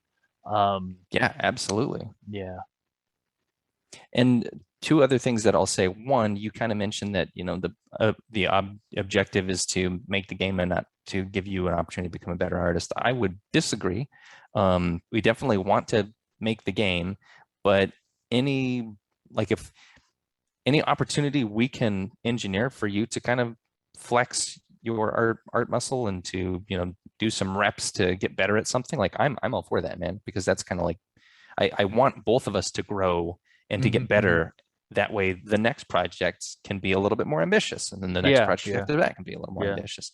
Um, yeah. so No, I appreciate that. Yeah, yeah, don't feel like you need to like I got to stick to what I'm good at. Like definitely, you have license to try stuff right. and to spend time and resources and energy to like do a thing that might not work. Um, that's the whole creative process. Yeah, The yeah. Go ahead. Oh no, I totally agree. But the one thing that I realized that in concept phase, you could be in concept, you could get stuck in concept hell forever. Yeah, yeah. There is a time when you and I need to make a decision, and we kind of Hmm. just did today or tonight, and say we're not going to do um, the chibi look. We're gonna take a Right. step back and do the more PG-13 rated look and Hmm. feel of the spaceships. Yeah, and this was something that I had been. It's super great that we kind of both had like the independently we're moving towards this direction of like, ooh, hey, when we talk again, we need to maybe pivot back, take a step back, Right. because one of the things that I was thinking about is we need to remember that the one of the goals of this project was an easy win, Yeah. something that we can actually get out the door, Hmm. because Hmm. just doing that is really, really difficult. Right. So I think it's perfectly aligned with that objective to step back and say, like, actually, you know, the sci-fi direction, the robots, that's perfectly appropriate for us to Right.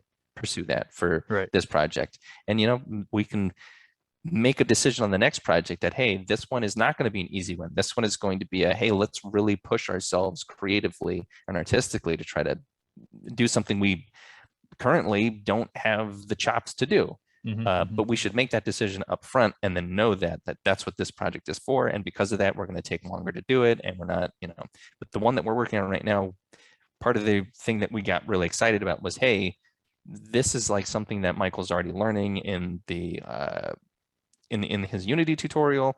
Um, this type of game with these kind of characters is something that's already kind of within Chris's wheelhouse in terms of what he can do in Blender and animation. Right. Right. Like let's just do that. Like let's Right. just draw the boundaries there and then get this thing done. Yeah. So I think what we're doing right now is we're just circling back to What? getting on track, really. Right. With what works. By the way, Wonton. Wonton just Wonton said soup. listens intently. Hey, how you doing, Wonton? Very awesome to Hi, have you in Wonton. here, man.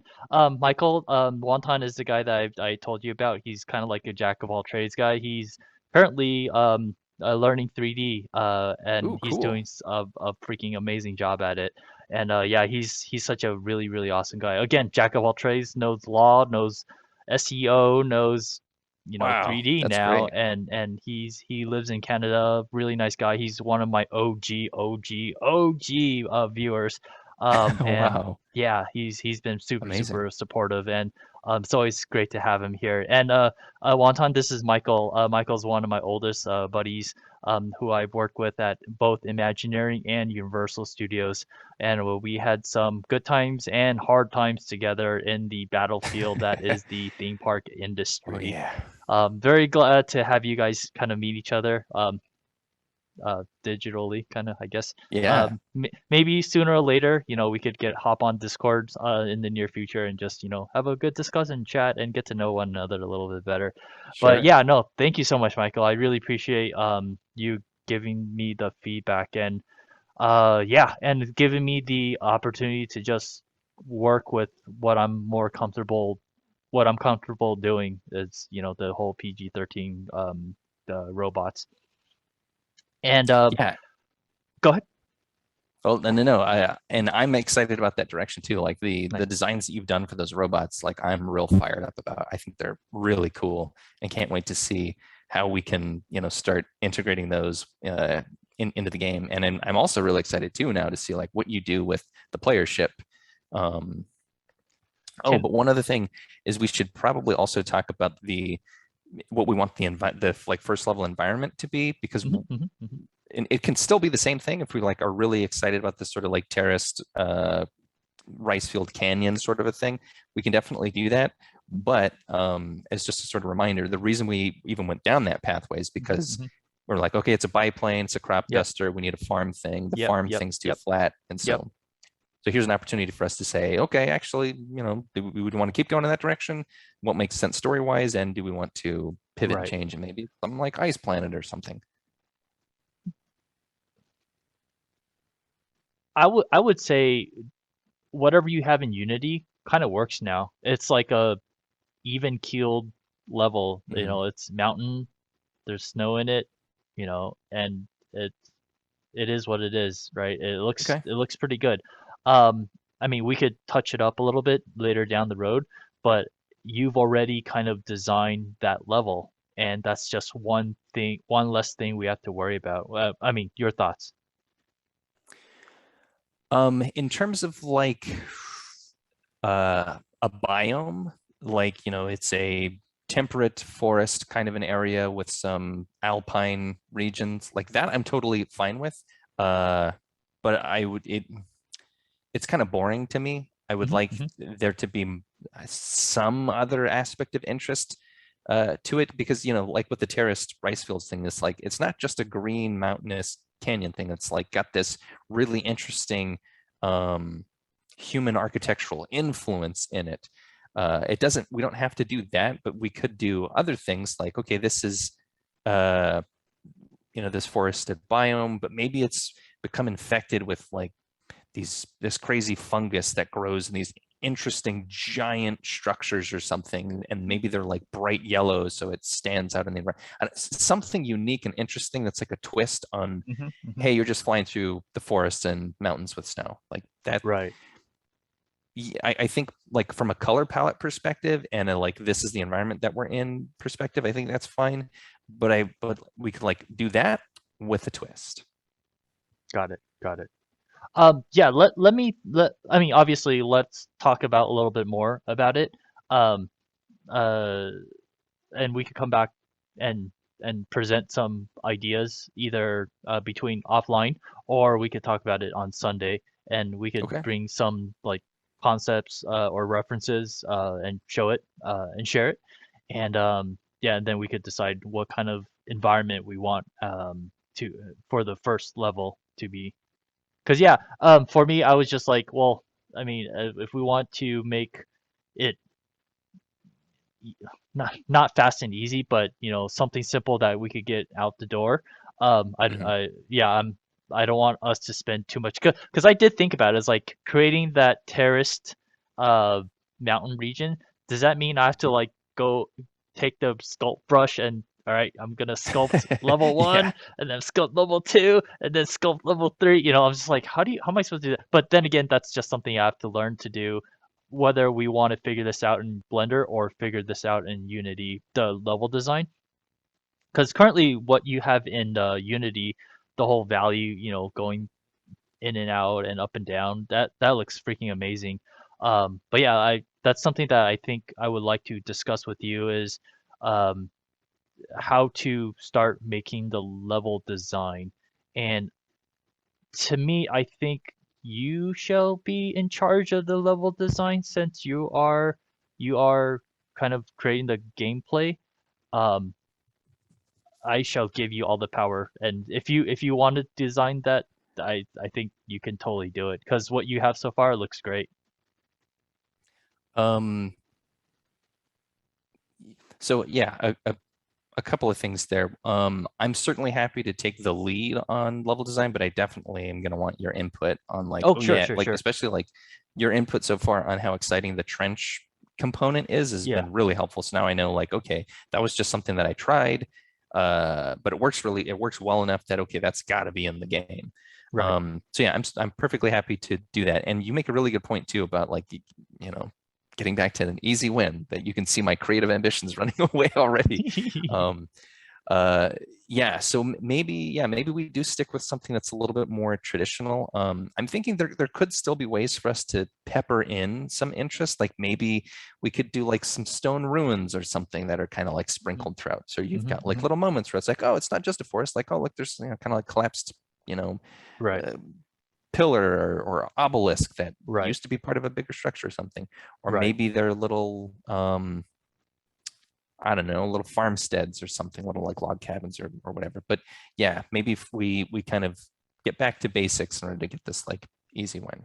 Yeah, I think the most important thing that we have to do is just design the level, make it fun to play, and then for me to create that those 4 to 5 enemies that you have to defeat, bam, make it fun and put it all together. Good. Now once that's done, then we go back and like, oh, how can we make the environment more interesting? Like what can we Mm-hmm, add onto it mm-hmm. versus, designing it like from the start, which makes sense. You want to design things from the Totally. start, but for us, let's just go ahead and create the game map, make the trenches, make the ups and downs, sideways, in and out, and fun stuff. Get the design element out of the way, and then once we love the design and gameplay, then we'll try to make the environment like, oh, instead of a blue sky, what if we have a purple sky? What if, what if this is instead of a tree, it's a big mushroom thingy majiggy. I don't know. I'm just making shit up right now. Sure. Um, yeah. So again, like, and I think it's great that you and I work together because we help each other, hold each other. Like, all right, wait. It's like, Rein it it's like, in. yeah. And it's great that we both help each other do that. Oh, Wonton said some stuff. Hey there, I'm doing great. Honestly, good to hear you too. Also, thanks for the love. Haha. Yeah, of course, man. Do you have plans to release on iOS? Michael, you can answer that. Sure. Yes, but it's slightly more complicated. Um, yeah, because we're building this in Unity, Unity has the ability to deploy to multiple platforms. So you can deploy to PC, you can deploy to Mac, you can deploy to iOS, and even consoles. However, because this is the first time Chris and I have ever done anything like this, our first step is just to create a version of this game that can be released on Steam for Windows.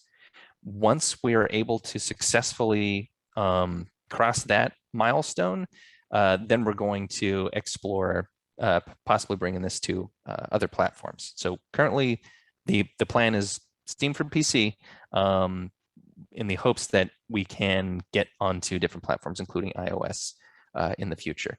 And uh, uh, bringing up iOS is actually very pertinent to the other things that I want to share when we get to them, because there's some interesting stuff going on in mobile and iOS. But hopefully that kind of answers that question about whether this is coming to iOS. Hopefully, Yeah, but yeah. we're, we're not at that bridge yet. We'll cross it when we get to it. Right. That's a great question, Wonton. And also, he said geometric nodes in Blender would likely make that easier. I think he's talking about making the terrains, and that's something that, Mm-hmm. as a Blender learner, I need to learn that as well. So yeah, thank you so much, Wonton. I will definitely take a look at geometric nodes and share it with Michael and see if that's actually maybe a better way to do it. To then doing it in Unity, because right now, since I don't know how to do that in Blender and I don't know how to do that in Unity, I'm like, I don't know. So I definitely got to Yeah. do my research. But okay, so do you want to talk about my homework for now, or do you want to go to your thing that can the thing that you want to talk about? um, well, before we switch, let's talk about your homework for now. Great, great. Um, So I off the, think or go ahead. okay, so yeah, I think my homework is based off of our first conversation, not first, our first meeting. You gave some really good design inputs for these guys, but because of trying to make it uh, a G-rated look to them, more chibi and friendly, I wasn't able to, you know, um, update these bots with those comments that you gave from last week. So I will go ahead and continue developing these bots. Okay. with those comments from last week. So that is my goal slash homework. Okay. Um, Also, the one other thing, and if you want to kick this can down the road, that's perfectly appropriate. But also, any exploration on the player ship, if you want to do Oh, that, right, right, we can do right. that too. Yeah, yeah. Or I could just say, hey, let's just use the one that you're using already. I'm We kidding. I'm can. kidding. I mean, we certainly can. Or if you want to take that as a base and then modify it, like that's fine, because that Yeah, yeah, is um a well, like how do I say this? I paid for that asset in a way that we can yeah. use it in a Hmm, hmm, you know hmm, hmm, commercially hmm. sold product, so that's totally Yeah, fine. yeah. Um, But yeah, yeah. no, Okay. Great. I'll definitely take a look at that as well. Cool. Design, explore that as well. Yep. Okay. Um, Great. Yeah. So do you want to share your screen or? Yes, All and right, cool. actually, before I do that though, I need a quick like 2 minute pee break. All right, cool. Do your I'll be thing. right back. I will talk to the chat and I will set up for the face zoom and Why stop can't I? sharing. There we go. I'll be right back. Cool. All right. So hope you guys are having a good night so far. Today is still Wednesday. Happy hump day. Wantine, hope you're doing awesome. And for those of you who are watching, thank you so much for following along, man. This is definitely a learning process for me. I've been designing a lot of, theme parks, and I never really designed anything for a video game. I mean, I worked on a video game back when I was in the video game industry, but all I did was concepts for, environments and vehicles and what else? Yeah, no, concepts and for vehicles and environments, like buildings that you can blow up, right? So all this stuff while I kind of did it, it's been forever since I done it, and it's a little bit foreign to me now. So I'm kind of getting back into the pace of things. And Wonton says, "Yeah, having a beautiful day and loving what I'm hearing. That's so cool! Yay! Thank you so much, Wonton, again for being here, dude. Really, really happy that you're here. How's my day? My day's been good. It's been cold. Vegas got cold all of a sudden. Really? It got cold, man. Like last night, right when I was about to go to bed, I I had to put on my thicker PJs because 2 nights ago it started getting hot. I started like not wearing a shirt and just shirtless going to bed, and it was fine. Didn't have the heater on, didn't have the AC on. Everything was good. But all of a sudden, last night it just got chilly, and then I had to like wear extra layers of clothes and just bundle up a little bit more.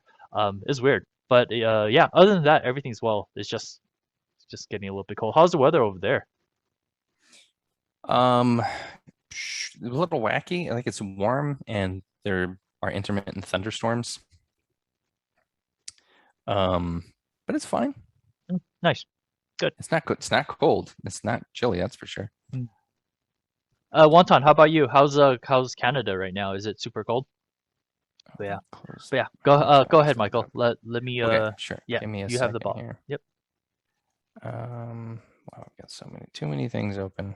Close that. Close this. Yeah, I gotta close some stuff up too. Okay, the first thing I'm going to show is this was a really interesting pie chart that I found that it's not really new information. You and I both already kind of knew this, but it was kind of cool to see it. Ooh, cool. Um, this is from this Newzoo company. I think they did some kind of like data consulting company where they collect research information about particular industries, in this case the video games market. So this is like looking at the global video game market for 2021 by like device and segment, and you'll like probably the biggest takeaway here is this big blue component on the left hand side, Uh-huh.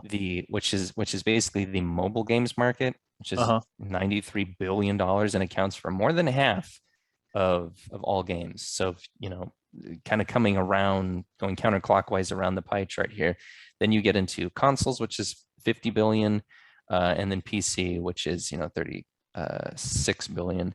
So PC only accounts for about 20%, consoles about 28%, and then 52% is mobile. Wow. And almost all of mobile is smartphones and not Sure. tablets. Like tablets are still, $11 billion is a lot of money still. Right. Right. But yeah, almost all of it is in basically games for your phone Uh-huh. account for the majority of games in the marketplace. So, and we kind of already knew that. Yeah. But Right. this is just kind of like reinforcing for me this idea of, and we also already talked about that. Really, all three of these segments are kind of like independent of one another. They Hmm. still all like you can call everything that gets released, a game, but they need to be built in a different way and for sort of like a different appetite, which we've kind of already talked about at length, where like, mobile games have a much reduced user interface abilities. So your ability to interact with the game's got to be much more simplified. And there's also kind of an expectation that they're a little bit uh, more bite-sized in terms of like, oh, I'm gonna, I'm on the bus waiting to get to my next place. So I want to take my phone out, play this game for a few Right. minutes, Hmm. or I'm sitting on the toilet and I need to Yep. entertain myself while Yep. and that's kind of what mobile games are gearing towards. Whereas with console, it's a little more like I'm sitting on the couch, I'm going to be holding a controller. I kind of want a, a a sort of a themed entertainment experience of sorts. Maybe it's, a bit akin to like a movie, or it's like a Call of Duty kind of a thing, um, where I'm getting that kind of experience. And then on PC is kind of like way more of the leaning towards hardcore Yeah. games and sort of Right. indie games and trying different things, or people who would, potentially play for many hours, like an entire day, just Hmm. like this Hmm. is, I play World of Warcraft and I played, for 12 hours a day. And that's my like, those are all completely different markets, in my opinion. We lump them all together as games, but really they're quite different in terms of the actual like product that you're making. But anyway, Right. I saw this and thought like, oh, that's really interesting and can kind of help like reaffirm where we want to go and spend our time in terms of like as on our journey as developers. Um, but at the same time, even if we picked, which currently because we're the game that we're developing, we're planning to release it on PC for Steam, even though that's like oh man, maybe you're making a bad decision because that's only 20% of the market, but it's still $36 billion, which is enormous. Like I think that's bigger than movies or music or books. That Yeah. alone, like that's Yeah. crazy. Yeah. So, but 20% of anyway, 36 billion, that's still a crap ton of money, man. well, yeah, that's 20% of 93 billion. Oh, So geez. yeah, it's 36 Oh, billion oh, dollars oh, oh, just of for the, PC. oh, okay, okay, okay. Oh, I see, I see. Yeah, Holy cow. Wow. there. Yeah. So basically, games are huge. Oh, actually, no. Mobile No, games that's is 93 billion. 93 billion. Games total is 180 billion. So I Oh, I misspoke. It's see. even bigger than that. Jeez. Okay, so 20% of 180 is 36. Ah, I got it, got it, got it. Right? Am I Yeah, reading yeah, this yeah. right? Yeah, yeah, yeah. Yep, Okay. 20% of 180 equals that 36. Yeah. I mean, let's start Um, off humble. Let's not try to, take the whole market. yeah, and really, I mean, we could. There's certain games I think that bridge the gap between all of them. Like there's certain games that you can make and will work on like basically every single platform. Right. I think a really good example would be Hearthstone. Hearthstone is something that plays Sure. beautifully on mobile devices, and the PC version is great. I don't think there's a console version. There might be, but the console version would probably be the weakest because like using a controller to move the cards around would be a little bit of a pain in the ass. But it wouldn't be this like miserable experience. You wouldn't have Hearthstone on Nintendo Switch and be like, man, this is unplayable. You would just Sure. be like, oh yeah, I can play this. It's not quite Yeah. as convenient as using a mouse or just touching the screen. Yeah. Um, but then there are other games that I think just couldn't possibly work on different platforms. Right, right, right, right. So anyway, food for thought. We don't need to make any decisions about that, but I just saw this and was like, that's really interesting. I'm going to share Yeah, that. and it's kind of interesting how Wonton asked that question is if with the iOS, it's like, yeah, I mean that would more or less be our end goal. It's something that we definitely want to capture that market as well later on. Yeah, and it could certainly be the case too. Like once we get to complete the milestone of, okay, we finished the rail shooter, it's on Steam, good job, let's throw a little celebration party. Now what do we do? Then from there we could pivot and say like, hey, there's this really big market for mobile games. Um, let's specifically focus our next projects on making something for iOS. And it could be taking the rail shooter and porting it to iOS, or it could be like, let's make something from scratch for iOS. But yeah, I think that, I guess I'm kind of just trying to make an argument for the benefit of doing projects, like short projects with Yeah, a finite timeline, because then right, once you get to the end of it, then you can decide like, what do you want to do next? How do you right, want to right, pivot? right. Yeah. But there's like a really big case to make for making iOS games, because look at this article. Apple earns more from gaming than Sony, Nintendo, Microsoft, and Activision combined. Whack. So this information came out of, I don't know if you know about this, but Apple and Epic Games have been in this like crazy lawsuit. It may be over by now, but I know for the past like couple of years they've been fighting with each other because Epic is the owner of Fortnite, and Apple obviously owns their Apple Store. Uh-huh. And I don't know all the specifics, but there was some conflict where Fortnite was on Apple's platform, Right, and they were circumventing Apple's requirement that if you're on our platform and people are right. subscribing or paying for your services, Uh-huh. you need to pay us 30%. But Right. somehow Epic Games was allowing people to like go around that and buy things Sure. directly from their store and get it in the Right. game. So anyway, that's kind of like my very uninformed understanding of the lawsuit. But in the course of the lawsuit, the process of discovery, companies had to provide information, and then it becomes public. And some of that information was Apple's like game earnings. So they kind of like analyzed that and were like, holy smokes, Wow. Apple's making so much money that it's actually more than the the main video game companies all combined. So Apple is basically like one of the biggest video game companies in the world. That's insane. Um, I Yeah. mean, they they not only do gaming, but they're also doing the whole Apple TV, like doing shows and computers and everything. Yeah, I remember reading or reading about this, or I'm sorry, not reading, but listening to one of the Double Toasted guys mentioning that Fortnite did a parody of a old Apple commercial of They some guy did. throwing It was something at the screen or something, and it's it pretty good. was That was yeah, pretty clever. I saw it. I was like, oh, that's really interesting. So kudos for call it Fortnite for doing their own platform and Hmm. not having to give a share of their earnings away because I could see it from both ends. But kudos for Fortnite for taking charge of their own finances. That's great. Yeah, it's been really interesting to watch, and yeah, I can kind of see from both perspectives. I'm Yeah. going to switch back to this thing because I just Okay. realized that Wonton had a question. Oh yeah. Yeah. Um, Yeah. Yeah. Yeah. of the 20% of the PC markets, $36.7 billion, how much of that is the AAA market with a traditional promotional cycle exceeding 12 to 18 months? And how much of that revenue is expansion packs, net purchase data? Great question. I don't know. Unfortunately, I don't have access to the deep dive of this report. I actually found this. I was watching Linus Tech Tips. He was talking about Oh something, yeah. Yeah. Yeah. and he flashed up this image, and I was like, wow, that's really interesting.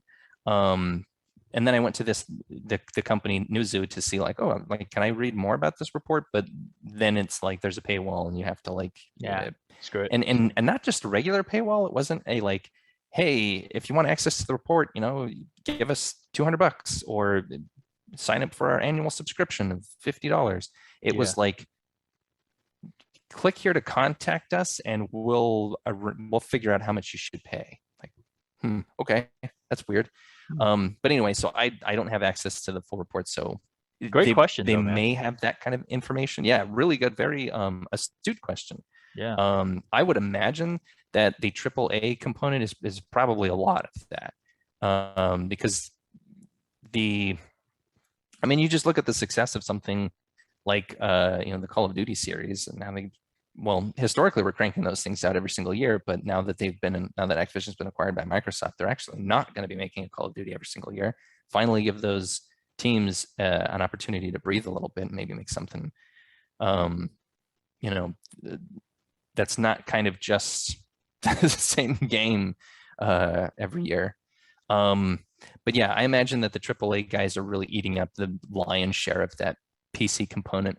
However, I also get the impression that the indie PC market is really picking up, especially over the past like decade or two. We're seeing this really interesting thing. I think that's just kind of happening across the internet, not just in games, but when you look at things like YouTube or Netflix or various streaming services and even books, any sort of type of content, the internet has created this incredible platform where you can niche down all the way to like content that is almost custom tailored for you as an individual, which is something we couldn't do in the past when you had like but before the age of the internet with when these major companies were creating television programming or motion pictures or legacy publishers releasing novels because they didn't have access to those individual niche markets. They had to say like, okay, what is the broadest market we can tap into with this, Mhm. and we're going to release products for them. Kind of like this is interesting. I didn't know this until a little while ago, but it's one of the reasons there's a similar theme going on there with like clothing sizes because we have like small, medium, and large clothing sizes. Um, when I think it might have been like the end of World War II or somewhere therein, clothing manufacturers in an effort to make clothing for everybody, started making clothing of these various different sort of like generalized sizes. And in doing so, they tried to make clothing that would capture as many of the people in the like, small t-shirt categories possible and the medium t-shirt categories possible and the large t-shirt categories possible, which means that people who fell within that range would fit in that t-shirt, but the t-shirt would never fit everybody in that category perfectly. So when you Mm. try to make content for everybody, it actually ends up being for nobody. It doesn't fit Sure. anybody perfectly. Right, right, And that's right. the big problem that we not really a problem, but that was a challenge of entertainment content in the past is they were trying to appeal to a really broad audience, and so they had to make content decisions that were like, well, this is probably going to appeal to a whole bunch of people, but nobody's going to be in love with it. Whereas now, if you're a writer and you want to write a novel and you want your novel to be, I don't know, like space vampire science fiction insect reverse harem story, you can do that. Mhm. And there's going to be an audience of people out there who are going to be like, oh my God, thank you. This is the exact genre for me. You're right, Whereas in the past, like no publisher would ever touch that, not in a right, million years, because they're like, right. that market is way too small. Yeah. It's And always good so, to have like content for a specific niche of people who like that that type of, you right, know, because they're content. not Yeah. historically, they're not getting served. Like they just didn't have the content for them. Right. Which is what's so cool about now is like if you're bringing this back around so I can get back on track here with indie game development, you can make those kind of games. Like you can have a small team of people who make a game that's like, this is just for this particular market of people, like people who really like these sort of mystery puzzle games. You can make a game specifically uh for them and do quite well. So anyway, Um, I'm not sure how we got off on that rant, but looks no, like no, no, Wonton's that's got great. some more. Yeah, he's got some more questions. I'll go ahead and read it. Do you two intend to make a color variation for the plane and weapons, or add the ability to purchase a skin that increases your playing speed and allows you faster weapons, or an AoE ability with a lower cooldown? What does AoE stand for? Do you know? Yes, area of effect. It's Oh, like nice. uh, you know how in Overwatch, Lucio, he's got that like ring around him, that like yellow ring, right? And or do you know this? Like how Lucio's Uh, healing works? yeah, No, I know that you can kind of. switch from healing or speed. Right. Yeah, And if you the next time you're playing Overwatch and you see Lucio, if he's on your team, if it's on the enemy team, you're not going to be able to see it. But if he's sure. on your team, Uh-huh. there is a colored ring that surrounds him and Uh-huh. moves with him. And that ring Oh, is oh, oh. green when he's Right. doing the boost, and it's Yep. yellow when Yep. he's healing. Yeah. That ring indicates the area of effect. So if you're Got it. inside that ring, you're getting Got it. healed. If you're outside that Got it. ring, you're not getting healed. Got So it. that's what area of effect is. It's just there's Understood. a specific region where this thing has an impact. Nice. And that's why you're the game designer. Thanks. Um, to answer that question, color variations of the plane, we hadn't actually talked about that, but I'm sure that would be an easy thing to implement. Weapons, definitely. We had discussed probably not in this first level that we're designing, but the goal for like a full release game would be that as you progress through the game, you would level up your weapons, and so your weapons would become more powerful Hmm. Hmm. um, as you went, and then possibly the ability to like pre-mission decide like, ooh, I want the double barrel lasers, or I want those like short range shotgun type thing, or I want, I don't know, the flamethrower or whatever it is. So we've talked about that, but that's all kind of dependent on whether or not Michael can learn how to program it, and whether or not there's time, or if it's going to push out the project too far, we might rein some of that back in. Yeah. Yeah. And also he Um, asked, and sorry, I know a lot of this is probably on your internal plan. I'm just curious, person, when it comes to monetization. Um, yeah. yes, no, that's totally fine. Yeah. Please be curious, and that's something that we're still trying to figure out. Where we are right now, again, to kind of like, not to keep harping on it, but in order to keep this project, the scope as limited as possible, the current plan is not to have any sort of in-game monetization, and the Steam release will be a, One pay once, purchase. buy the Yeah. game, it's yours forever, play it and enjoy it. Yeah. Um, there's definitely we're going to have to start getting much more involved in monetization options when it comes to iOS development or mobile development, because there, unless you have a game that already has some presence and some clout and is from a publisher that you know, it's pretty hard to get noticed unless it's free. Even Hmm. then, it's kind Hmm. of hard to get noticed. Yeah. But if it's free, then it's really easy for people to say like, "Oh yeah, sure, I'll download it. I'll give it a try." In fact, I'm going to show you some games in a second here Cool. that I downloaded that were because they were free. Um, because it's much easier to get people to say like, well, hey, this is not going to cost you anything other than you're going to, the time you need to download it and the time you need to try it. And if you like it, then you can throw money our way. Um, so yeah, Yeah. the free, like free to start model, I think is pretty appropriate. Nice. But that's another bridge we'll have to cross at some point. Yeah. And also, Horizon Onward. Hey, hello, welcome, man. Welcome, So good to Horizon. well, super, super happy to have you here. Michael, by the way, Horizon here. He is a virtual reality gamer. He Ooh, plays. cool. I always go on his stream and watch him play this thing called Sea of Thieves.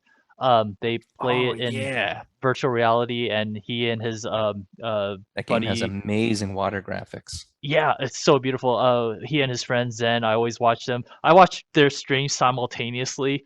So Zen is talking and Horizon is talking. I'm just listening to them simultaneously. It's a lot of fun.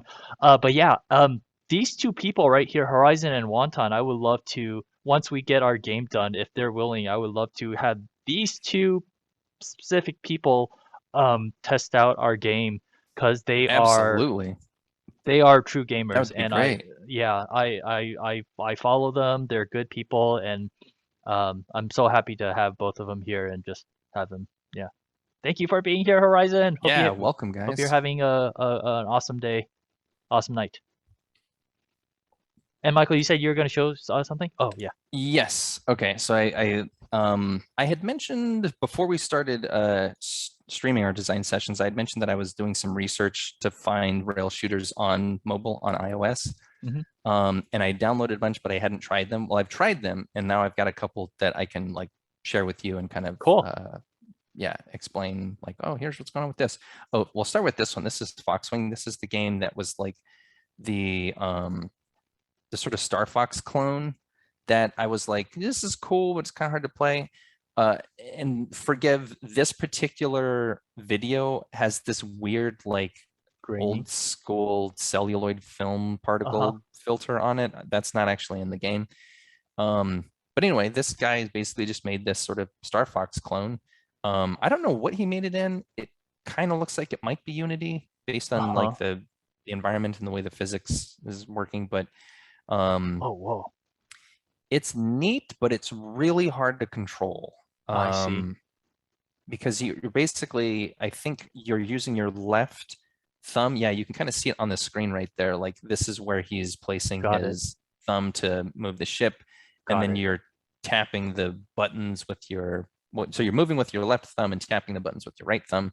Right. Um, it was not the most pleasant experience for me, but kind of like proof of concept, like you could actually, Sure. you know, Yep. do something like that. Yep. Yep. Yep. Yep.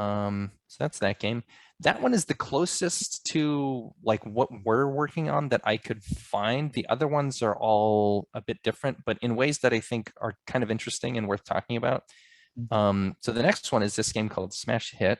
I played this. I was actually just thinking this in my mind. I swear to God, I was thinking about this and I was gonna say, "Hey, Michael, I have this game in my phone that I play. I think we should try to figure something out. We have Yeah. obstacles in front of us and we have to shoot at it." By the way, Truebug, hey, how are you doing, man? Thank you so much for Hey, being on Truebug. stream.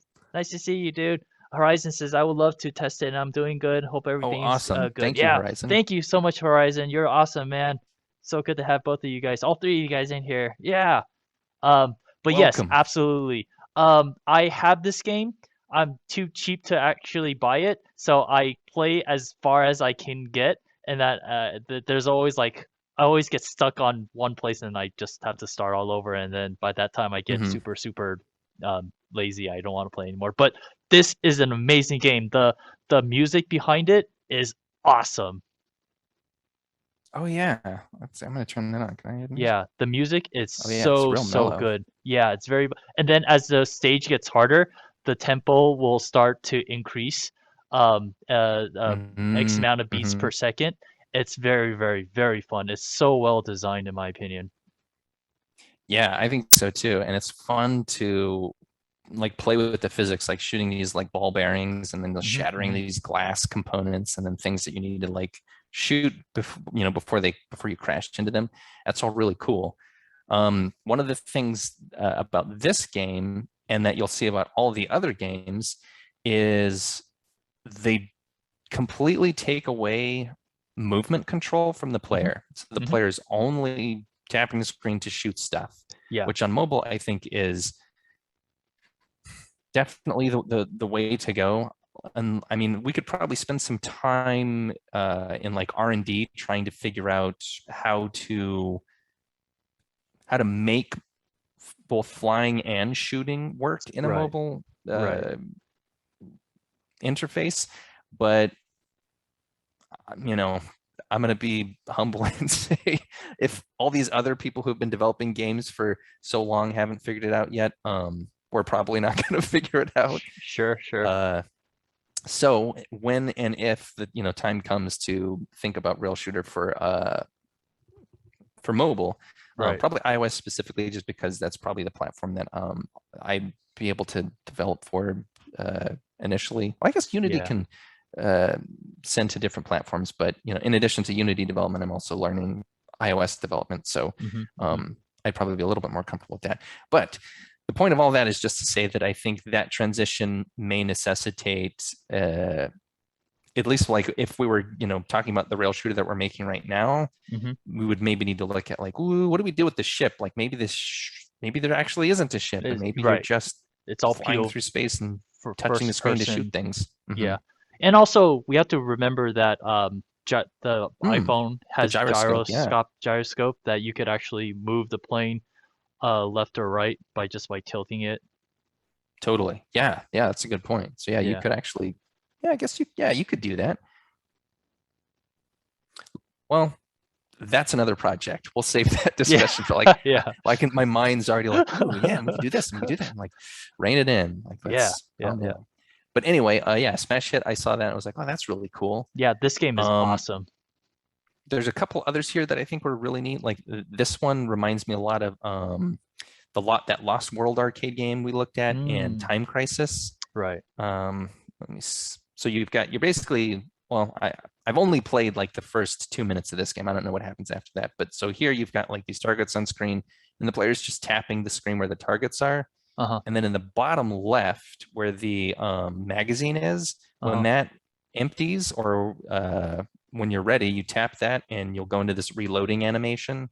So right now the player still has like 2 bullets there, headshot. Okay, now it's reloading. You can see you can't shoot while it's reloading. Um, but the player has no control over the movement. The camera is automatically moving, and all you're doing is just tapping on the screen to shoot these enemies. But it's cool. It's very reminiscent of the arcade game Time Crisis to Time me. I Crisis, feel right. like it's basically that, but on your phone. And what was interesting about playing this on the phone was one of my like big worries or like not really complaints, but like concerns about mobile gaming is that it reduces your like what you can do in the game, like your control, like the input that you can provide to control your avatar, your representation in the game is so Mm-hmm. limited that You're right. games tend to be kind of simple. Whereas, when you're playing Overwatch, between like all the different keys that you're pressing on the keyboard and being able to move the mouse and all the different buttons on the mouse, there's like dozens Yeah. of different channels of input that you can provide to control what you're doing in the game. And so it provides this like really complex uh, control scheme that you have, whereas mobile just doesn't do that. Right. However, playing this was like, man, this feels just like playing an arcade game. And I think there's something to be said about the way arcade games are designed to be. Some Joe walks in off the street, has never touched this machine before, but can put in a couple of quarters and then start playing the game. Um, and that same kind of principle, like that same design philosophy, can actually apply and work really well for mobile games. Like in this particular case, where Mhm. it really is designed a lot like you would imagine an arcade shooter to be designed. And I even think in this one, because this game is free and you can download this and check it out, I recommend it. I think it's fun. Nice. If you Grand shooter. die, I think it does a thing where it's like, hey, do you want to continue? You have to then pay. You have to like Oh, buy I see. credits to actually Or keep or playing. watch an ad. Or yeah, or exactly. Watch a commercial, Yep. and then you can keep going. Yep. Um, but anyway, I thought this was cool. I thought it was neat that they were using that circular icon thing with the color coded timer that we Right. talked about and noticed in Lost World. And we're like, ooh, that's really good. So anyway, that's that one. And then the last one that I have to share is another kind of like rail shooter type game. This one's called Mad Bullets. Oh, Got a that's little bit of cute. style. It's like kind of an Old West type thing. Um, and it's the same idea. The player has no control over the movement. The player just taps the screen to shoot things and taps the lower left-hand corner to reload the gun. Um, that's not entirely true. There is one thing that the player can influence in terms of movement, which we may see. I'll try to skip ahead and see if I can find it, but there are these points where you'll come to like a fork in the road where like you can go either left or right, and there's a little sign that's kind of flipping back and forth. Uh-huh. And if the player shoots it when it's pointing in that direction, then they'll go that way. But if they shoot it when it's pointing the other direction, they'll go that way. And the other thing you'll notice about this one too is that you've got like multiple types of like NPCs on the screen, but the green outlined ones are the civilians, so you don't want to shoot those. The red Right. outlined ones are enemies, so you want to shoot them. Oh, and then they throw projectiles at you, and if you're fast enough and you can shoot them out of the air, then it won't hurt you. This And I is think these like so adorable. I'm sorry. Go on. Go on. no no Go no on. no Yeah. Yeah, this one I thought was really fun. And you've got like these barrels and crates and things that if you shoot those, sometimes there's like extra bonus stuff in there. Yeah, But yeah, it's basically very similar to, old school House of the Dead, Time Crisis, yeah. first person shooter type games. And the other thing that I was going to mention is previously I had said that based on the tutorial, the Unity tutorial that oh, there's that sign that tells you like you Oh, know, right.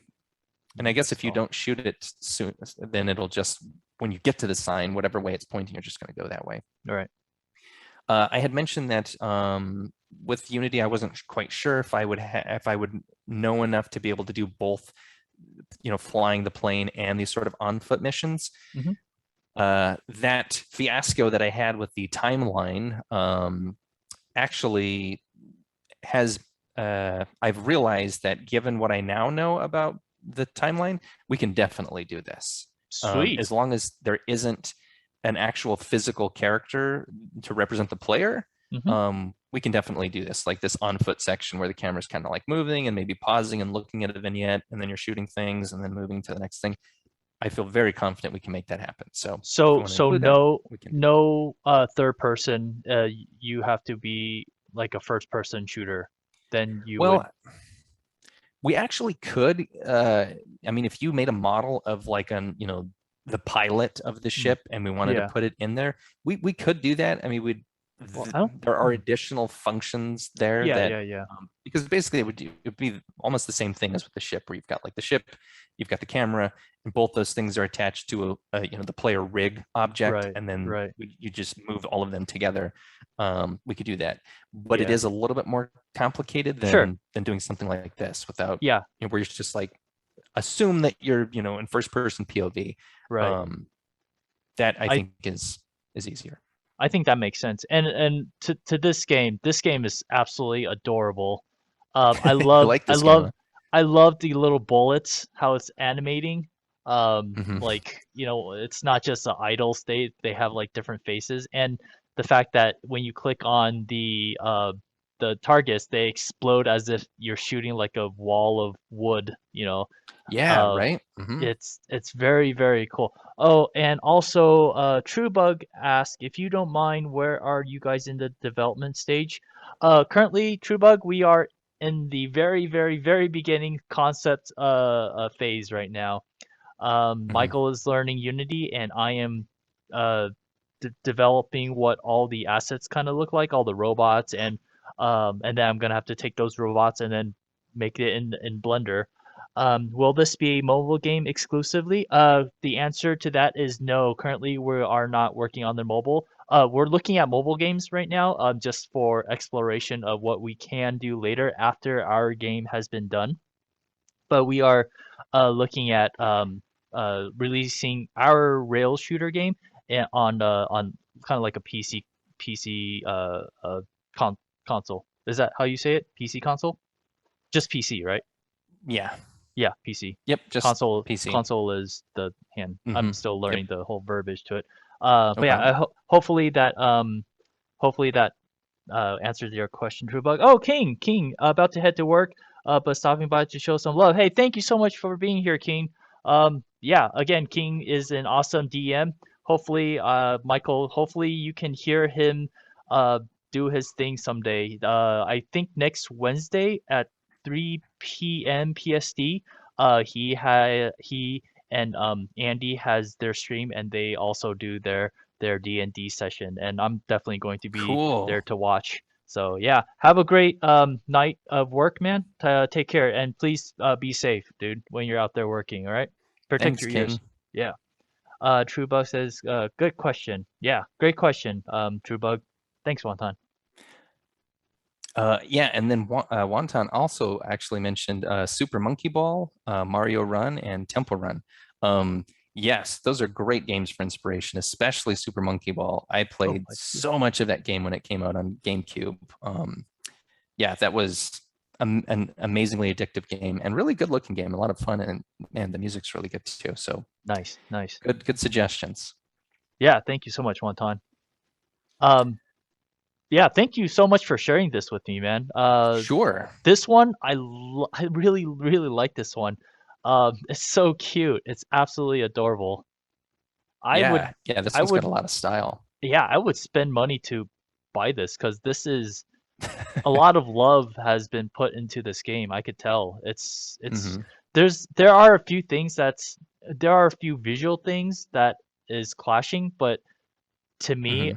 it's I don't really mind because it's so cute. It's really well done. Yeah. And also yeah, and also that other game that I played, the Smash throwing ball thingamajiggy. Uh, I swear I was about to say that right when you showed it. It was like one of those like, oh my God, you're reading my thoughts. Because I was gonna say, yeah, there's this game on my phone. I forgot what's it called, Smash or something like that. And yeah, you throw balls at obstacles in front of you. Maybe we could look into that. And then boom, you have it. You showed it right there. So I was Bam. like, holy cow, that's great. Mind meld. Yeah. Yep, but that's all I've got Cool, for cool. today. Yeah, thank you so much, Michael. And Wonton says Michael just leveled up. Cool AF. Thanks Yeah, one time. yeah. But we are definitely done with the work session part.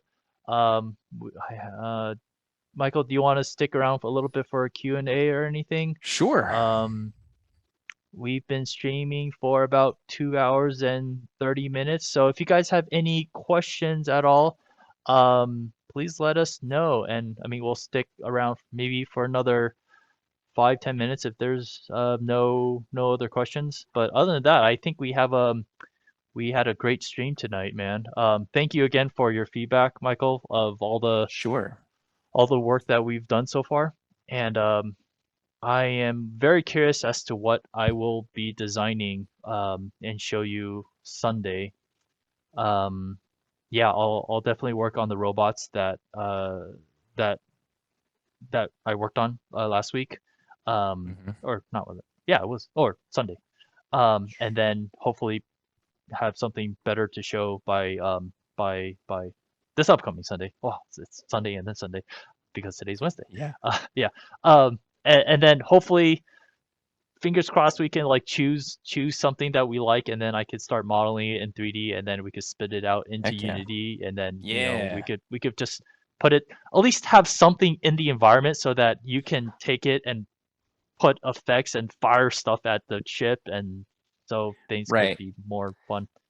Like what would especially be helpful is like you'll see at a little bit further ahead, I've got like this white ball here is kind of like my placeholder for an enemy. So Right. as soon as you have um a model that we can put in the environment, then we can start I can start designing little, well, actually, even without that, like I can continue using the little like ball thing, but I can Yeah. start creating little vignette moments where it's like, okay, there's like a swarm of three enemies that are going to be here flying with you, and then give the player the opportunity to shoot them. And then as soon Right. as you have a model ready, then we can just hot swap those things, like pull Exactly. out the generic ball and put in Mhm. your models. I Um, was going to say exactly that. I was going to tell you don't wait for me to design the game. It's like move on without me. sure, Like yeah, keep game going. wise, yeah, just keep going. And then once I'm done with the 3D model, get it to a place where we're both happy with it, then we could just switch out the sphere ball with the model itself. Yeah. Yeah, exactly. And then on my end, I'm just going to keep doing like for homework, I'm just going to keep doing the Unity tutorial, and I'll try to increase the rail too. And also bear in mind that that what I'm showing in Unity right now is still just the sort of like the tutorial thing. Like Hmm. it, Hmm. I can start over to like create an actual like, okay, now we're actually going to build our first level, Right. and then have things there. But I can take components that we like the canyon thing. Yeah. Oh, we have some questions. Wonton asks, what, hold on. Excellent. But Wonton asks, I'm curious as to whether or not you intend to do wave formats like asteroids or a tower defense sort of game where the weapons on your plane can be moved around to better suit the level's biome. Wow, these are Mm. good questions. Um, it's right now my expectation for the way the prototype is going to go is going to be more wave-based format. in a sort of like narratively structured format, very similar to what you would experience if you're playing Star Fox, where you are flying on a set path and there are certain sections when you hit a certain point in the rail where a swarm of enemies would come in and they'd kind of fly with you for a little while, and you'd have a limited amount of time to destroy them or to evade their attacks. There will also be stationary elements that you can shoot, but it's probably going to borrow much more from the sort of Star Fox realm than it is from the tower defense genre. Cool. And then as for like weapons on the plane, can be moved around to better suit the levels in the biome. Probably a question that we will get to later, because right now we're still focusing on just making one level. And so we'll have one level, one biome, one sort of like if you imagine all the different parameters of like, oh, you know, you could have this biome, you could have these types of enemies, this kind of boss, this kind of gun, this kind of power-up ability. All of those potential variables are just going to be set to one possibility for this first level. And then we'll explore, once we can prove to ourselves that, yes, we can actually make a fun game in this one level with, you know, this one boss and with these like 4 different types of enemies with this one type of gun, then we'll start exploring where it might be interesting to tweak those things in future levels. Good question. TrueBug asks, what are the fundamentals of the game so far? You mentioned rail shooter. Is there a specific reason you guys decided to go that route? Hopefully, TrueBug, before you ask that question, Michael didn't have that playthrough up of our little plane flying through Unity. Yeah, go ahead and open that up. So this is like me to put that on loop. Yeah. Oh, yeah, because you got to push place. He says the spaceship looks great. Oh, okay, so he did see it. The spaceship looks great. Looks like you got the movement down to a solid place. Yeah, Michael is learning Unity, and I think he's doing such a freaking amazing job right now. So all the movement using the WASD keys, as well as the camera movement through the ravine, or the trench, it looks really really cool. So again, Michael, freaking amazing job on that, man. Thanks. And unfortunately, I can't take credit for the spaceship because this spaceship is an asset that Michael used. But hell, screw it. I'll take it. Thank you very much. But yeah, no. Wonton says cool. Wonton says sorry. I feel like I'm asking level 99 questions.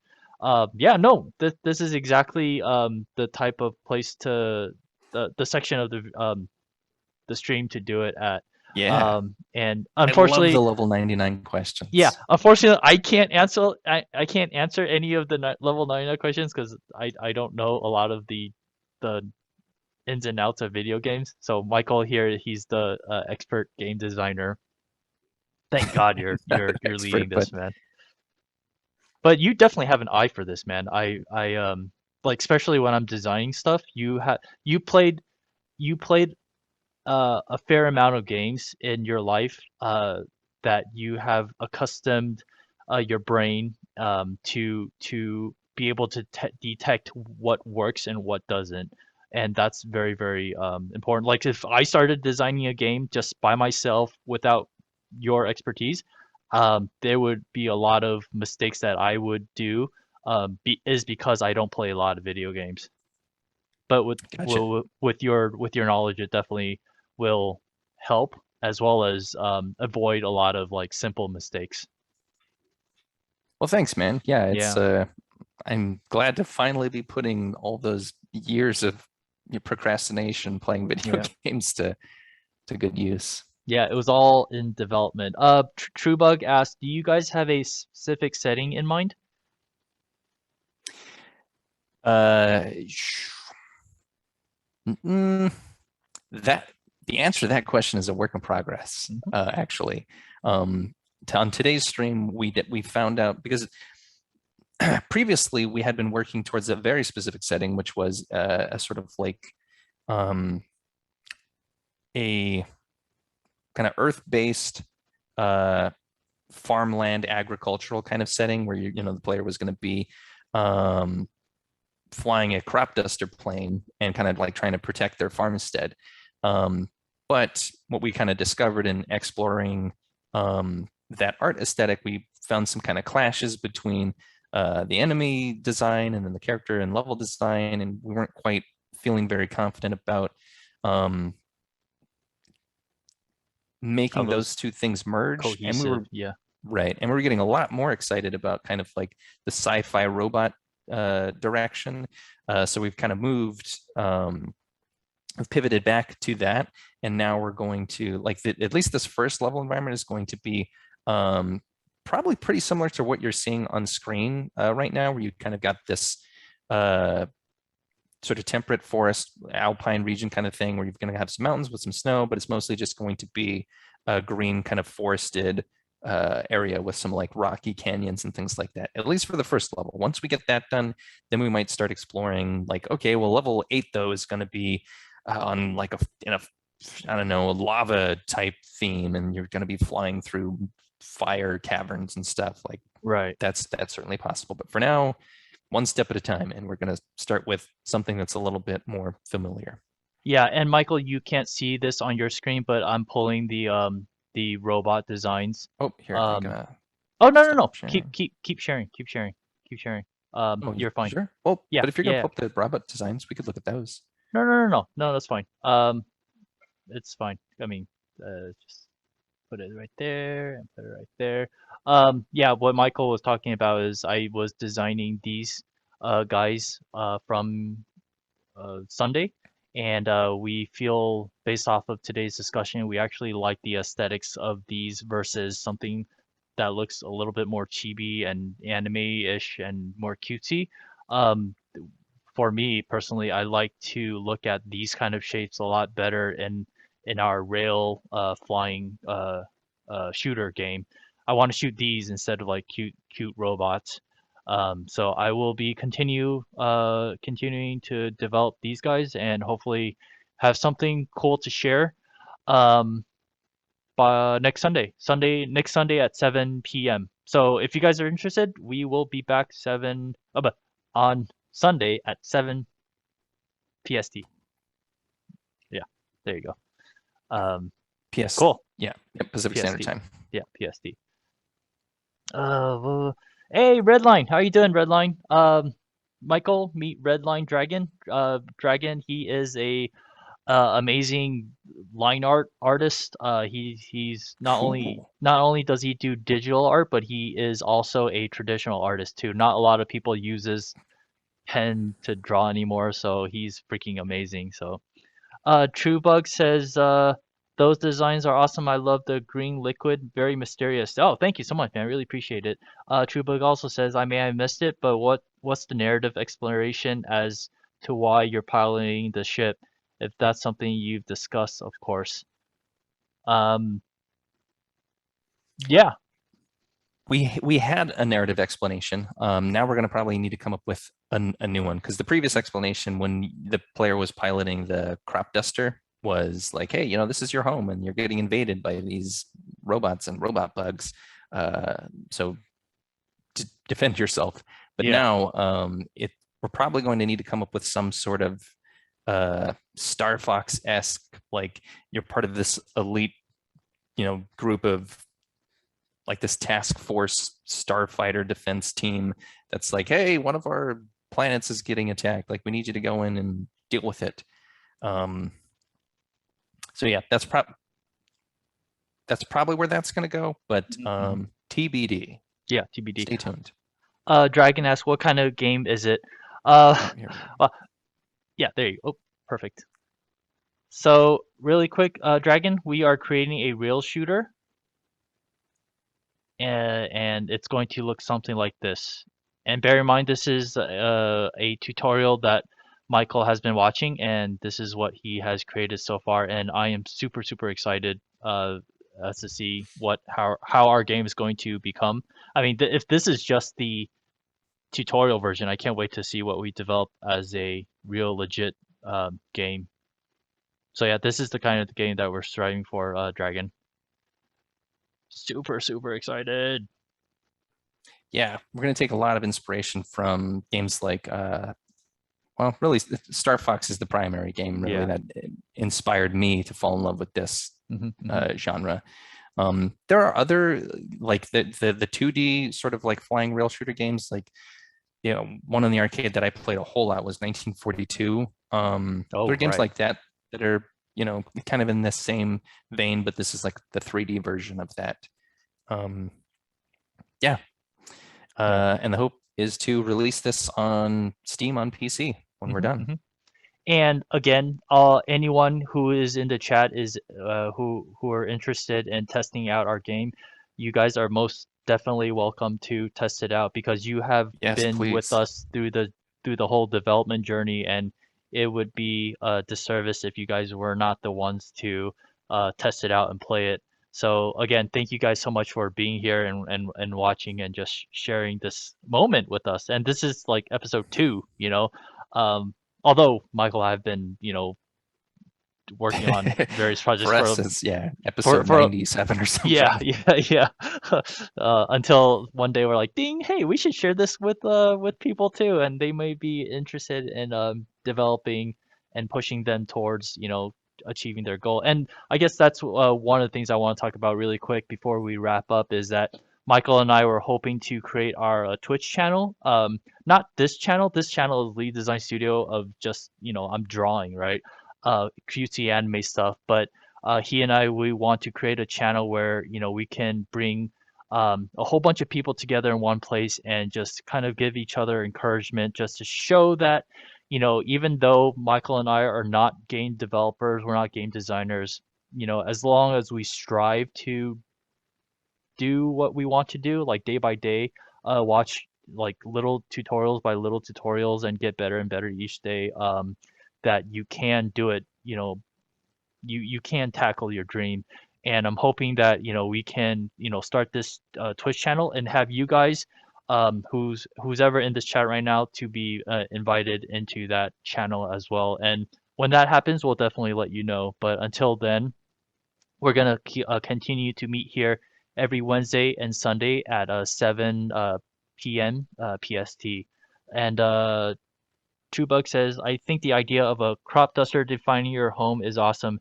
Just throwing an idea out there. Maybe you could be a part of a fleet of Alliance defenders. Like maybe you go around to different planets, defend against those robots with the green liquid. Ooh, that's kind of cool. Not sure what your plan is, but I think it'd be cool if those robots were to wipe out the wildlife and crops. Hell yeah, that's such an awesome idea. Thank you so much, Trubug. Yeah, That those are great channel's ideas. that channel sounds awesome. Both you and Michael are proving to be a great team thus far. Yeah, thank you so much, Trubug. Really appreciate it, dude. Yeah, cause I kind of wish I had a part of the reason why I wanted to create this channel was that ever since I was in school, there was no one I could really go to, you know, to get inspiration from. I mean, obviously I could talk to my friends, but because I was in school at that time, all I did was just stay in one place in my room, just draw, draw, draw, draw, draw, draw, and I never felt like I was going anywhere. I've always felt that I was never really achieving anything until finally that day I made the turn around the corner and I finally looked at drawing number one versus drawing number 100. It was then I realized, holy shit, there's like a huge difference. Even though I don't, it didn't feel like I was making any progress at all. I was making progress. It's all about mileage. Like my one of my favorite teachers, Mr. Kato, he said, it doesn't matter. What did he say? He said that skill, talent isn't really necessary, super important. It's all about your drive of getting practice, practice, practice. As much as you practice, you'll get better. And then that's I'm kind of living proof of that because like I don't know if I told you this, Michael, before that in every art semester or every semester in art school, like in each class I would enter and then I realized like I'm the second worst student in there. Like I'm the a second I'm never the worst. Thank God. But I was Uh, always like the second or third worst. But because I have this like very prideful attitude, I just don't want to look bad in front of my peers. I just worked my ass off and kept drawing, kept drawing, kept drawing. And then by the end of the term, I was never the best. However, I was always the second or third. And I that for myself, it was definitely a good. But with that said, though, I want to have a place where, we could review your art. If you guys have any ideas that you guys have in your mind, have a thought, you guys want to pursue. I would say Michael and I are here living examples of if you put your mind to it, you can achieve your goal. And obviously, if you work with great people, you could achieve bigger goals, right? For example, my goal right now, personally, Michael, you know this, I'm designing 78 tarot cards, and while that is a huge project, I've got it done is because I did one, not, I tried to do one a day, but I ended up not doing one a day because it just took so long, right?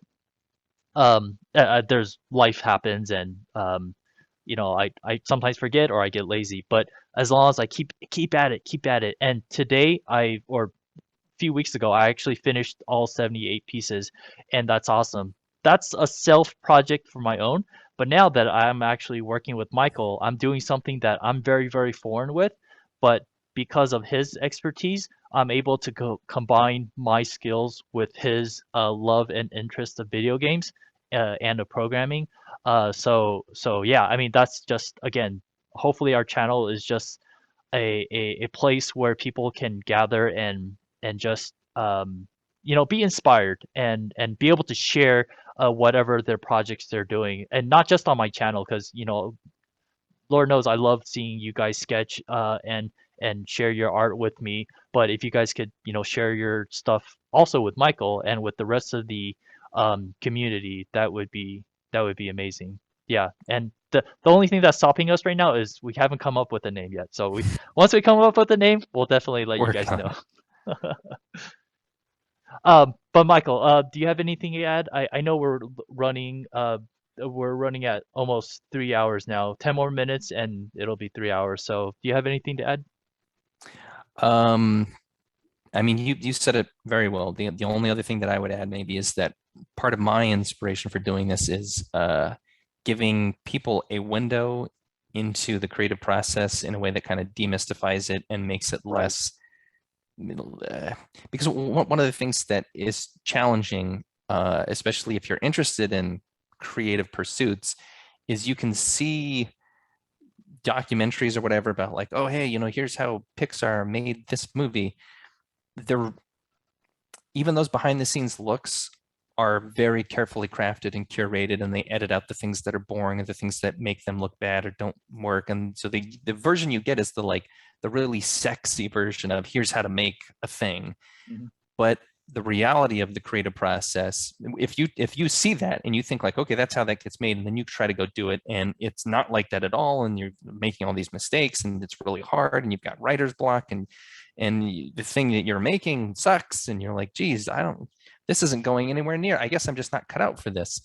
That's not true. It's just you're experiencing the real creative process, and you need to just keep going. Hmm. And so that's something that I think is part of what draws me to this, is giving you kind of a raw, unfiltered look at this creative process of how we make things. 'Cause we're going to make mistakes. We're going to go down paths that don't lead anywhere, and we have to Right. backtrack, and we're going to try things that don't work. And Yeah. it it's a big, long, messy, meandering process, but that's just the way it is. And if you just keep showing up and you keep doing that, eventually you're gonna, kind of like Chris said, you're gonna start with something where you're gonna be in one place that's maybe sucks, and then you're going to keep working and it seems like you're making no progress, but eventually you're going to get to a place where if you compare the before and the after, you're going to see like, oh wow, we've come really far and we actually made something pretty great. So that's Well the said, plan, man. is to Yeah, definitely. And last comment from, or not last, but the latest comment from TrueBug. I think the modern game market is oversaturated with sci-fi tropes, and I think mixing the genre with an altruistic narrative like saving various ecosystems, for example, could really spice things up. Again, though, just thinking out loud. Yeah, no. Again, I think that's a great thought, TrueBug, and really appreciate very your insightful. yeah, very insightful. Really, really appreciate your feedback. And this is part of the reasons why I think we are streaming this is so that we could get your guys' input as well. So thank you so much for that. And yeah, I think this is a good place to wrap things up until next not next week, until Sunday. Yep. And I will still be streaming on and off like between now and Sunday. But definitely Oh, Michael I will lost be, Chris. yeah, definitely Oh, there you are. You're oh, back. sorry. Michael definitely will be back um, next Sunday. So hopefully you guys could be back as well and join us at 7 p.m. PST. And again, thank you, Michael, for being here. And thank you guys for watching. I really, really appreciate you guys. Truebug, give a shout out really quick for those of you guys who are still in here. Truebug, thank you so much for being here. Redline Dragon, you are the man. Keep drawing, Wonton, my OG brother.